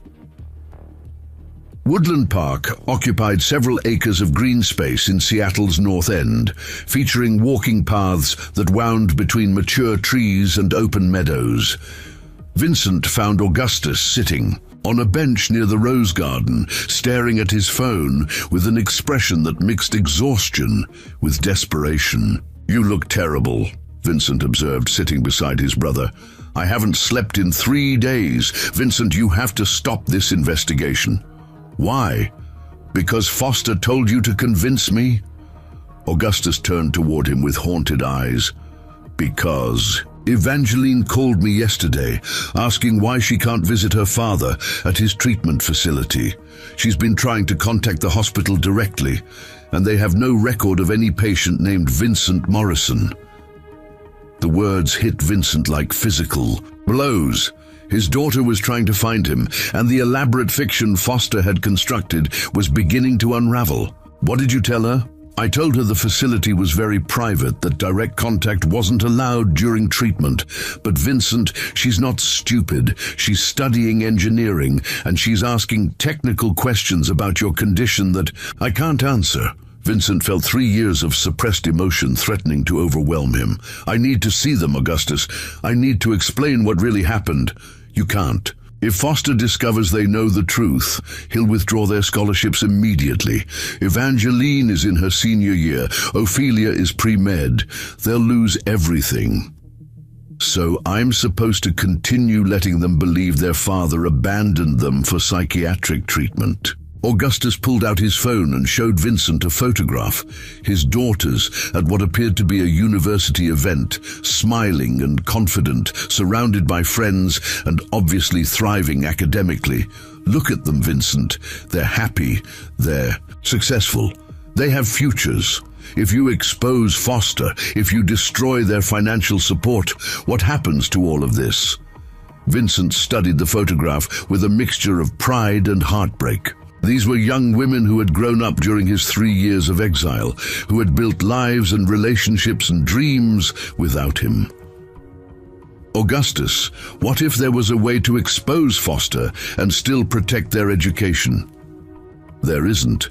Foster made sure of that when he structured their scholarships. The contracts specifically void all support if any family member makes public allegations against Foster Industries or Reginald Foster personally.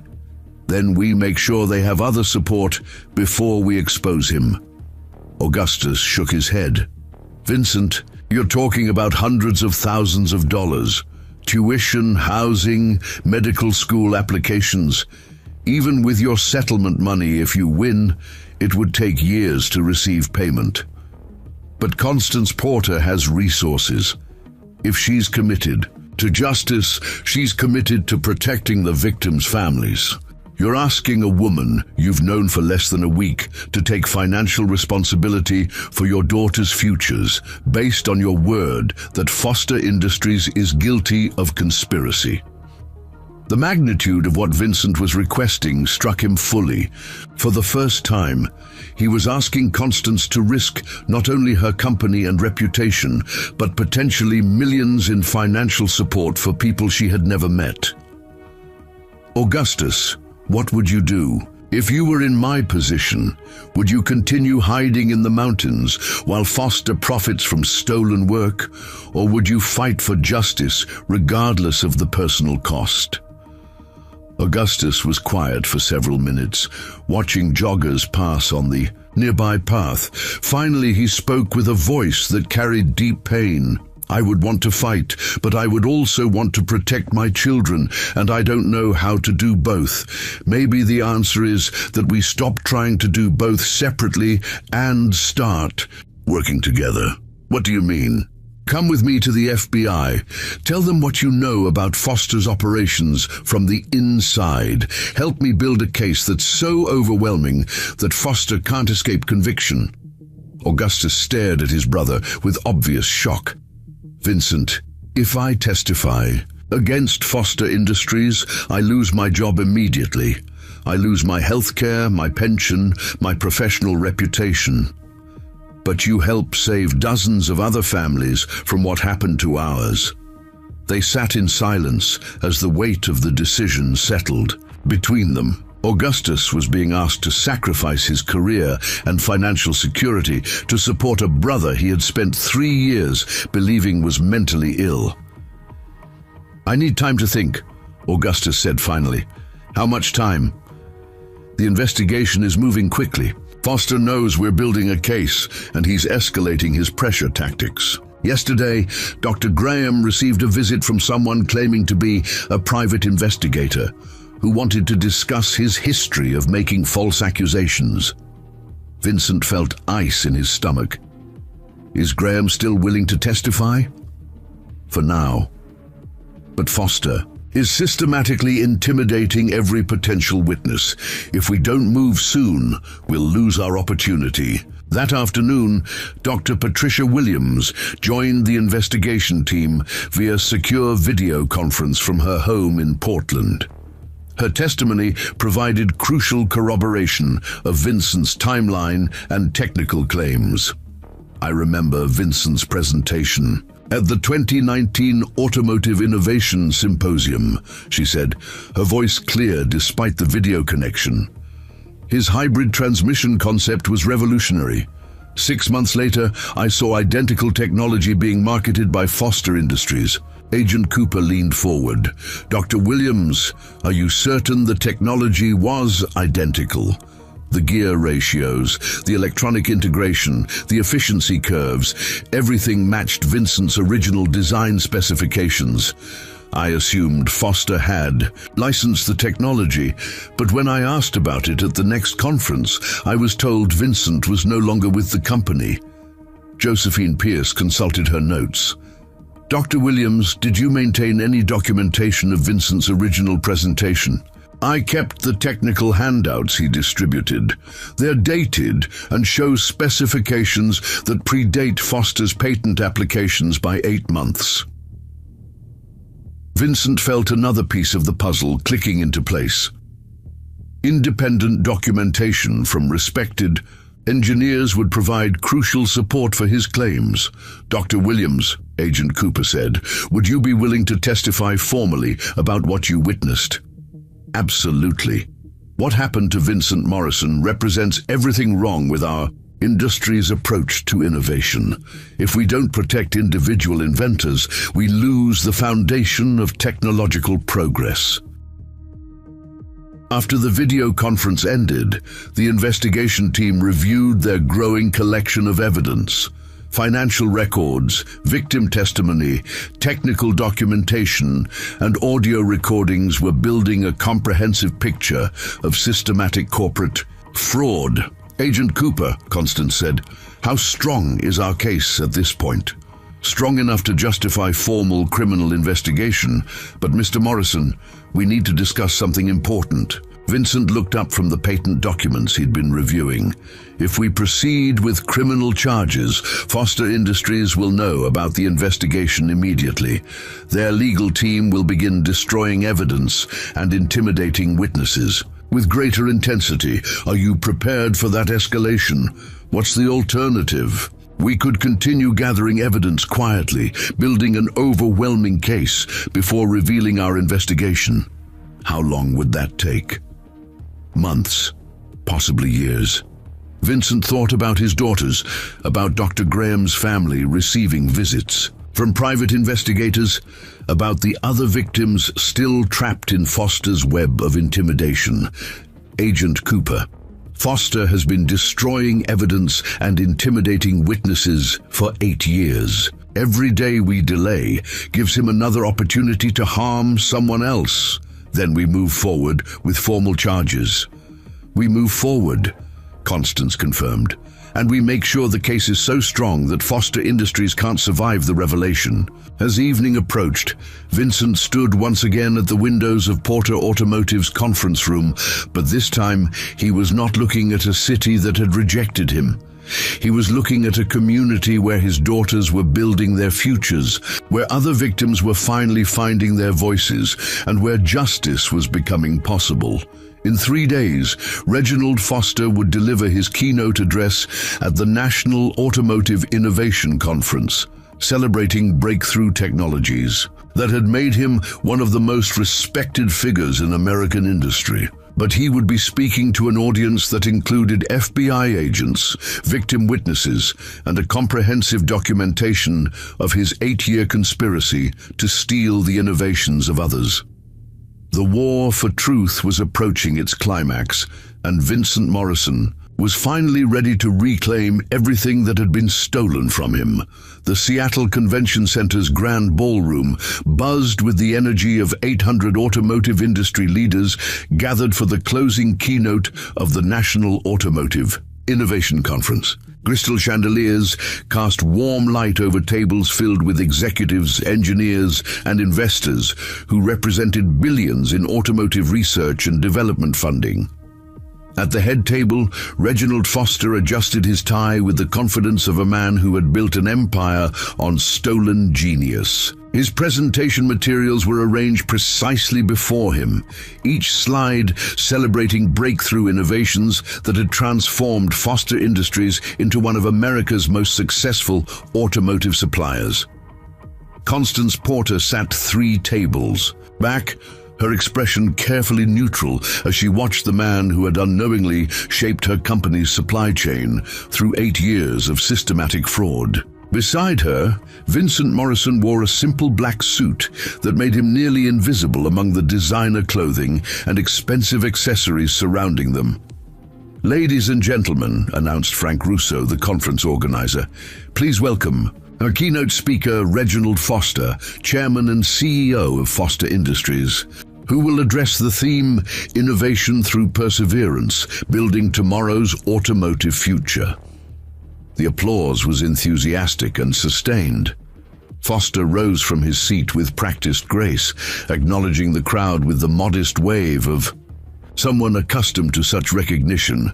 As he approached the podium, Vincent felt his hands clenching involuntarily. "Thank you for that warm welcome," Foster began, his voice carrying easily through the ballroom sound system. "Tonight, I want to share with you the story of how Foster Industries has developed some of the most significant automotive innovations of the past decade." Vincent watched the presentation with growing amazement at Foster's audacity. The first slide displayed the hybrid transmission system that Vincent had originally designed, presented as Foster's breakthrough achievement of 2021.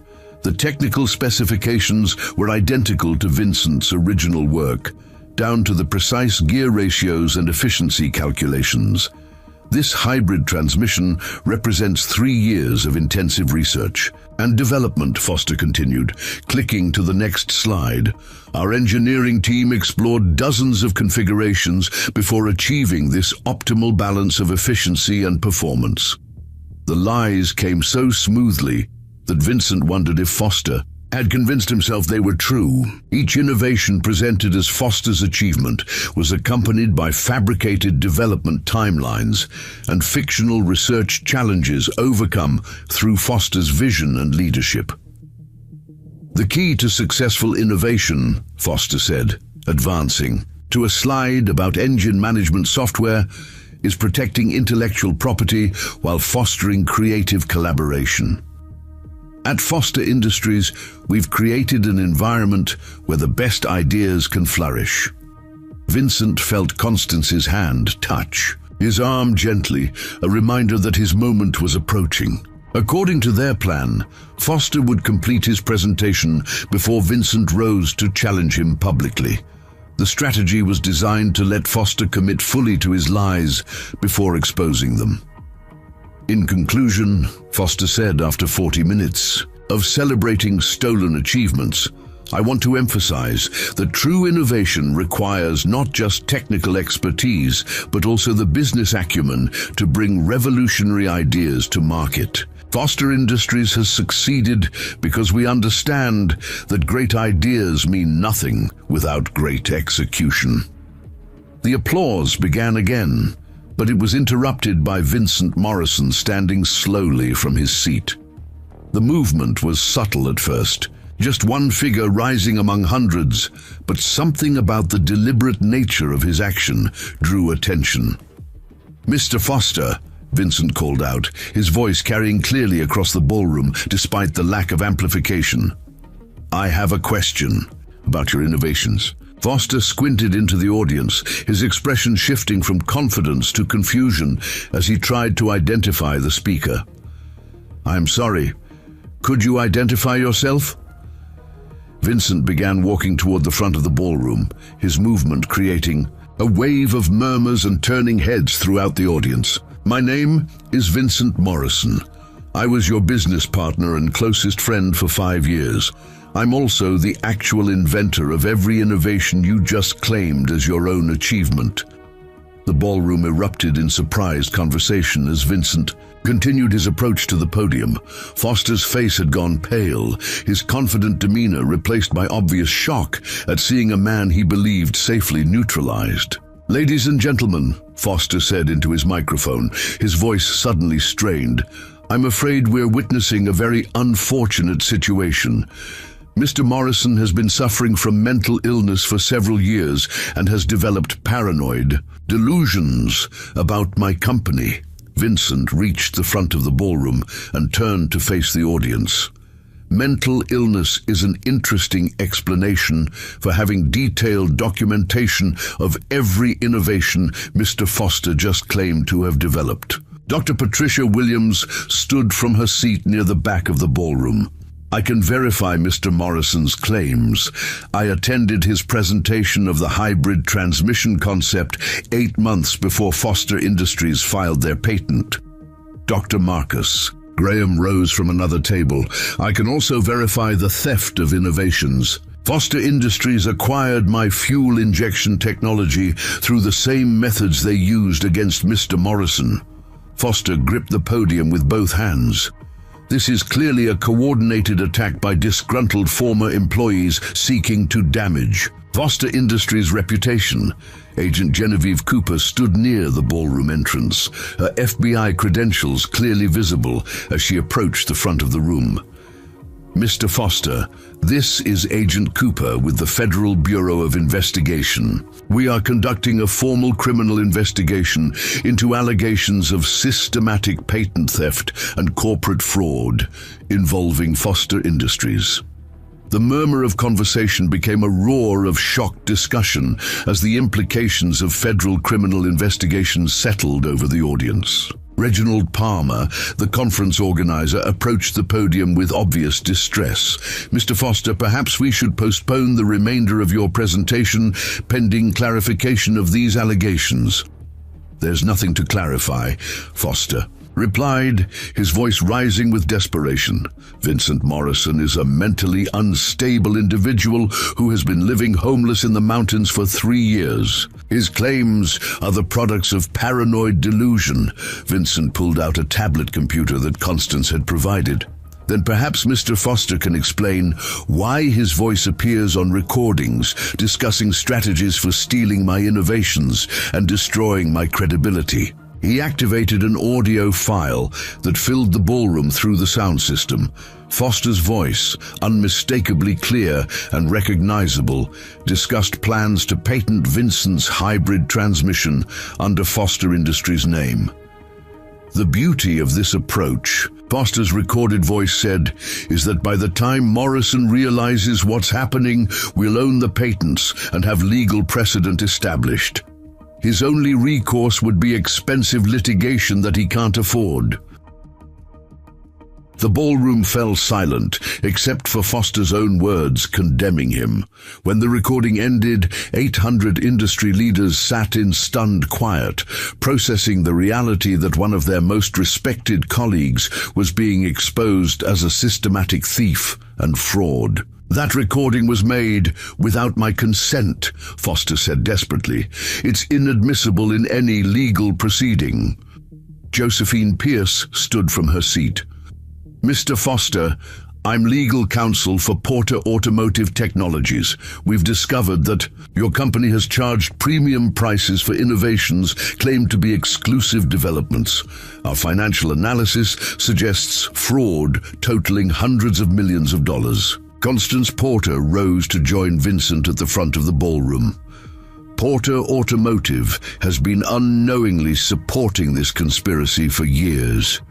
We're terminating all contracts with Foster Industries immediately and cooperating fully with federal investigators. The domino effect was immediate. Other automotive executives began standing, their expressions ranging from shock to anger as they realized their own companies might have been victims of similar fraud. This is a witch hunt, Foster declared, his composure completely shattered. A coordinated attack by competitors who can't match Foster Industries' legitimate achievements. Vincent approached the podium microphone. Mr. Foster, if these are legitimate achievements, then perhaps you can explain the technical specifications of the hybrid transmission you just claimed to have developed. Foster stared at Vincent with the expression of a man watching his world collapse in real time. I don't need to justify my company's innovations to someone suffering from mental illness. Then explain them to the FBI agents who are here to investigate systematic patent theft, Agent Cooper interjected, approaching the podium with formal authority. The ballroom erupted in chaos as journalists began making phone calls. Industry executives started urgent conversations with their legal teams, and conference organizers struggled to maintain order. Foster Industries' stock price, though markets were closed, would face devastating losses when trading resumed. Vincent found himself surrounded by engineers and executives who remembered his original presentations, who had wondered what happened to the brilliant innovator who had suddenly disappeared from industry conferences. Their support felt like redemption after 3 years of isolation and doubt. "Vincent Morrison," said Dr. Angela Davis, a respected innovation expert, "I remember your work from the early conferences. When you disappeared, we all wondered what had happened to one of our most promising researchers." As federal agents began interviewing attendees and gathering evidence, Foster made one final desperate attempt to regain control of the narrative. He grabbed the podium microphone and shouted over the chaos, "Ladies and gentlemen, you're witnessing the destruction of American innovation by disgruntled employees and government overreach. Foster Industries has created thousands of jobs and revolutionized automotive technology. These attacks are motivated by jealousy and..." His words were cut off as Agent Cooper approached with formal documentation. "Mr. Foster, we have warrants to search Foster Industries' facilities and financial records. You have the right to remain silent." The sight of one of the industry's most powerful figures being read his rights at the industry's premier conference would dominate news coverage for weeks.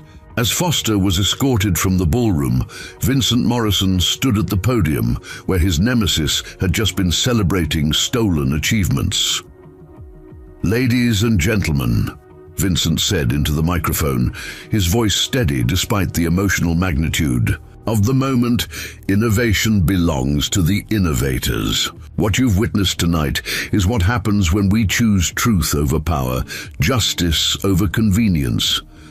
The standing ovation that followed was not just for Vincent's vindication, but for the principle that genius could not be stolen indefinitely, that truth would eventually triumph over the most sophisticated deception. As the conference dissolved into urgent conversations and emergency meetings, Vincent felt the weight of 3 years lifting from his shoulders. Tomorrow would bring new challenges as the legal process unfolded, but tonight, justice had finally caught up with Reginald Foster. And somewhere in Seattle, 2 young women would soon learn that their father was not a patient in a psychiatric facility, but a hero who had sacrificed everything to expose the truth. 6 months after Reginald Foster's dramatic downfall at the National Automotive Innovation Conference, Vincent Morrison stood outside the University of Washington's engineering building, watching students hurry between classes in the crisp Seattle morning. His hands trembled slightly as he checked his phone for the 3rd time in 5 minutes, confirming the meeting time Augustus had arranged. The federal courthouse had been Vincent's second home for weeks as Foster's criminal trial unfolded with devastating efficiency. FBI investigators had uncovered evidence of systematic fraud spanning 8 years, involving 67 stolen innovations and over $1 billion in fraudulent profits. Foster Industries had collapsed within days of the conference revelation, its stock price falling to zero as partners abandoned the company and suppliers demanded immediate payment. Reginald Foster himself now resided in federal prison, serving a 15-year sentence for conspiracy, fraud, and racketeering. His personal fortune had been seized to compensate victims, though the financial settlements could never restore the careers and relationships his conspiracy had destroyed. Vincent's phone buzzed with a text from Augustus. "They're waiting in the engineering lab, Building C, 3rd floor." The elevator ride felt endless, each floor marking another step toward a reunion Vincent had imagined thousands of times during his 3 years in Raven's Nest Gorge. When the doors opened, he saw Augustus standing in the hallway with an expression that mixed apprehension with genuine hope.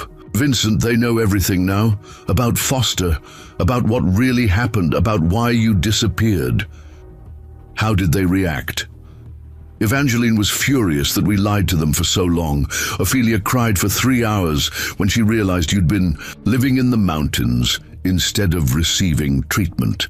Augustus led him down a corridor lined with research laboratories until they reached a door marked Advanced Propulsion Systems Lab. Through the glass window, Vincent could see 2 young women hunched over technical drawings, their concentration absolute as they worked through complex calculations.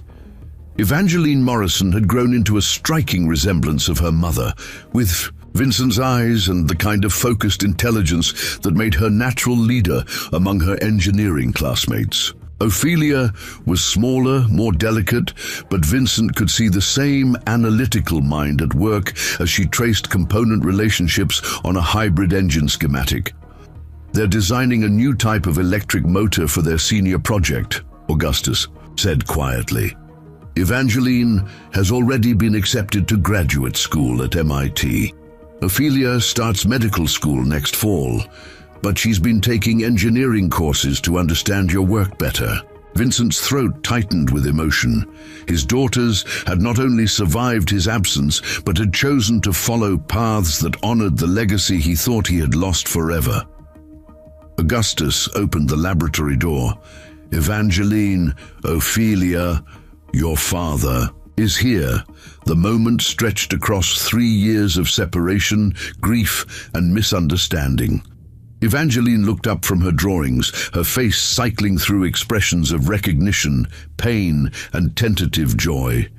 Ophelia set down her pencil with deliberate care, as if any sudden movement might shatter the fragility of the reunion. Dad. Evangeline's voice was barely a whisper. Vincent stepped into the laboratory, taking in the sight of his daughters as accomplished young women rather than the children he had been forced to leave behind. Hello, sweetheart. You've gotten so tall. Ophelia rose from her seat, tears already streaming down her face. We thought you had abandoned us. We thought you chose to be sick instead of being our father. I never chose to leave you. Everything I did, everything I sacrificed, was to try to find a way back to you. Evangeline approached cautiously, studying his face as if trying to reconcile the man before her with her memories of her father. Uncle Augustus told us about Foster Industries, about what they did to you. Dad, why didn't you tell us the truth? Because Foster was using your education as leverage against me.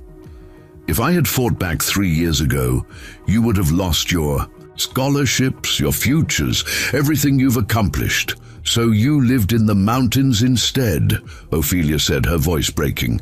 You lived homeless and alone, rather than risk our college tuition. Vincent nodded, unable to trust his voice with words. Evangeline crossed the remaining distance between them and wrapped her arms around her father with the fierce intensity of someone reclaiming something precious that had been lost.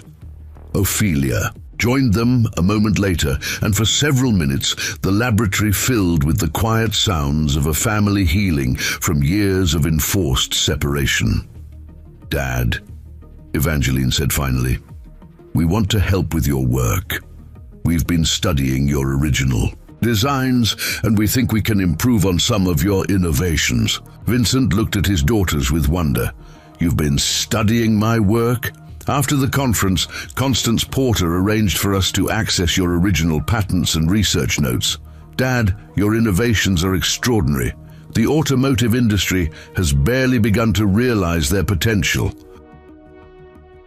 Ophelia wiped her eyes and returned to the technical drawings. We've been working on applications for electric vehicle infrastructure. Your hybrid transmission concepts could revolutionize charging efficiency. Vincent studied the schematics. His daughters had developed, seeing familiar principles applied in ways he had never considered. This is brilliant work. You've taken concepts I developed for combustion engines and adapted them for pure electric systems. We want to license our improvements back to Porter Automotive, Evangeline explained. Constance says the Morrison family should benefit from Morrison innovations. The name brought Vincent's attention back to the broader changes their fight against Foster had triggered. Porter Automotive Technologies had become Morrison Porter Automotive, with Vincent serving as Chief Innovation Officer and holding a significant equity stake in the company. More importantly, they had established the Morrison Foundation for Inventor Protection, providing legal and financial support for individual innovators facing corporate theft. "Dad," Ophelia said, "there's something else we want to discuss with you." "What's that?" "We want to change our last names back to Morrison. We want people to know we're proud to be your daughters." Vincent felt tears he had been holding back for months finally beginning to flow. "Are you sure?" "That name has been associated with a lot of controversy." "That name is associated with courage and integrity," Evangeline corrected. "You fought an 8-year battle against impossible odds because you believed truth was more important than comfort." Augustus stepped forward from where he had been quietly observing the reunion. "Vincent, I owe you an apology. I chose to believe Foster's lies because they were easier than confronting the truth about what my employer was doing. Augustus, you were trying to protect your family and your career. I understand the pressure you were under. But I should have trusted my brother over a corporation. I should have investigated your claims instead of dismissing them as mental illness." Vincent embraced Augustus with the warmth of brotherhood restored. "You're here now. That's what matters." The laboratory door opened and Constance Porter entered, carrying coffee and pastries from the university's cafe. Behind her walked Dr. Patricia Williams and Dr. Marcus Graham, both of whom had become close allies in the ongoing effort to reform industry practices. "How's the reunion going?" Constance asked with a smile that transformed her usually serious business demeanor. "Better than I could have imagined," Vincent replied, his arms still around his daughters. Dr. Williams examined the engineering drawings Evangeline and Ophelia had been developing. "These adaptations are exceptional. Have you considered presenting them at the next Innovation Conference?" "We've been invited to present at the Reform National Automotive Innovation Conference," Evangeline said. "They've restructured it to focus on protecting and promoting individual inventors rather than celebrating corporate achievements." Dr. Graham nodded approvingly. "The Morrison case has changed how the entire industry approaches innovation. Patent theft investigations have increased tenfold, and several major companies have established internal ethics boards to prevent systematic fraud." Constance set down the coffee and joined the group around the technical drawings. "Vincent, the Foundation has received applications for support from 47 inventors who believe their work has been stolen. We're funding legal challenges that should expose additional conspiracies." "What about the other victims of Foster's theft?" Vincent asked. "Settlements have been reached in most cases. Dr. Stevens has been released from psychiatric care and is receiving compensation for wrongful institutionalization. The families of deceased inventors are receiving survivor benefits." Vincent walked to the laboratory windows, looking out at the university campus where his daughters were building their futures. The irony was not lost on him that after 3 years of isolation in the wilderness, he had found his way back to civilization through a chance encounter with a stranded motorist who had chosen to keep her promise of bringing him food. "Constance, do you ever think about that night on the mountain when you promised to bring me a meal in exchange for fixing your car?" "I think about it every day," she replied. "I promised you food, and you gave me the opportunity to transform an entire industry. What you gave me was worth more than food. You gave me back my future, my family, my purpose." Evangeline looked up from her calculations. "Dad, what are you going to do now? You've won your fight against Foster, you've been vindicated, your innovations are being recognized. What comes next?" Vincent considered the question while watching students move between classes, pursuing education and careers. in a field that was slowly becoming more ethical and accountable because of their struggle. What comes next is making sure this never happens to another inventor.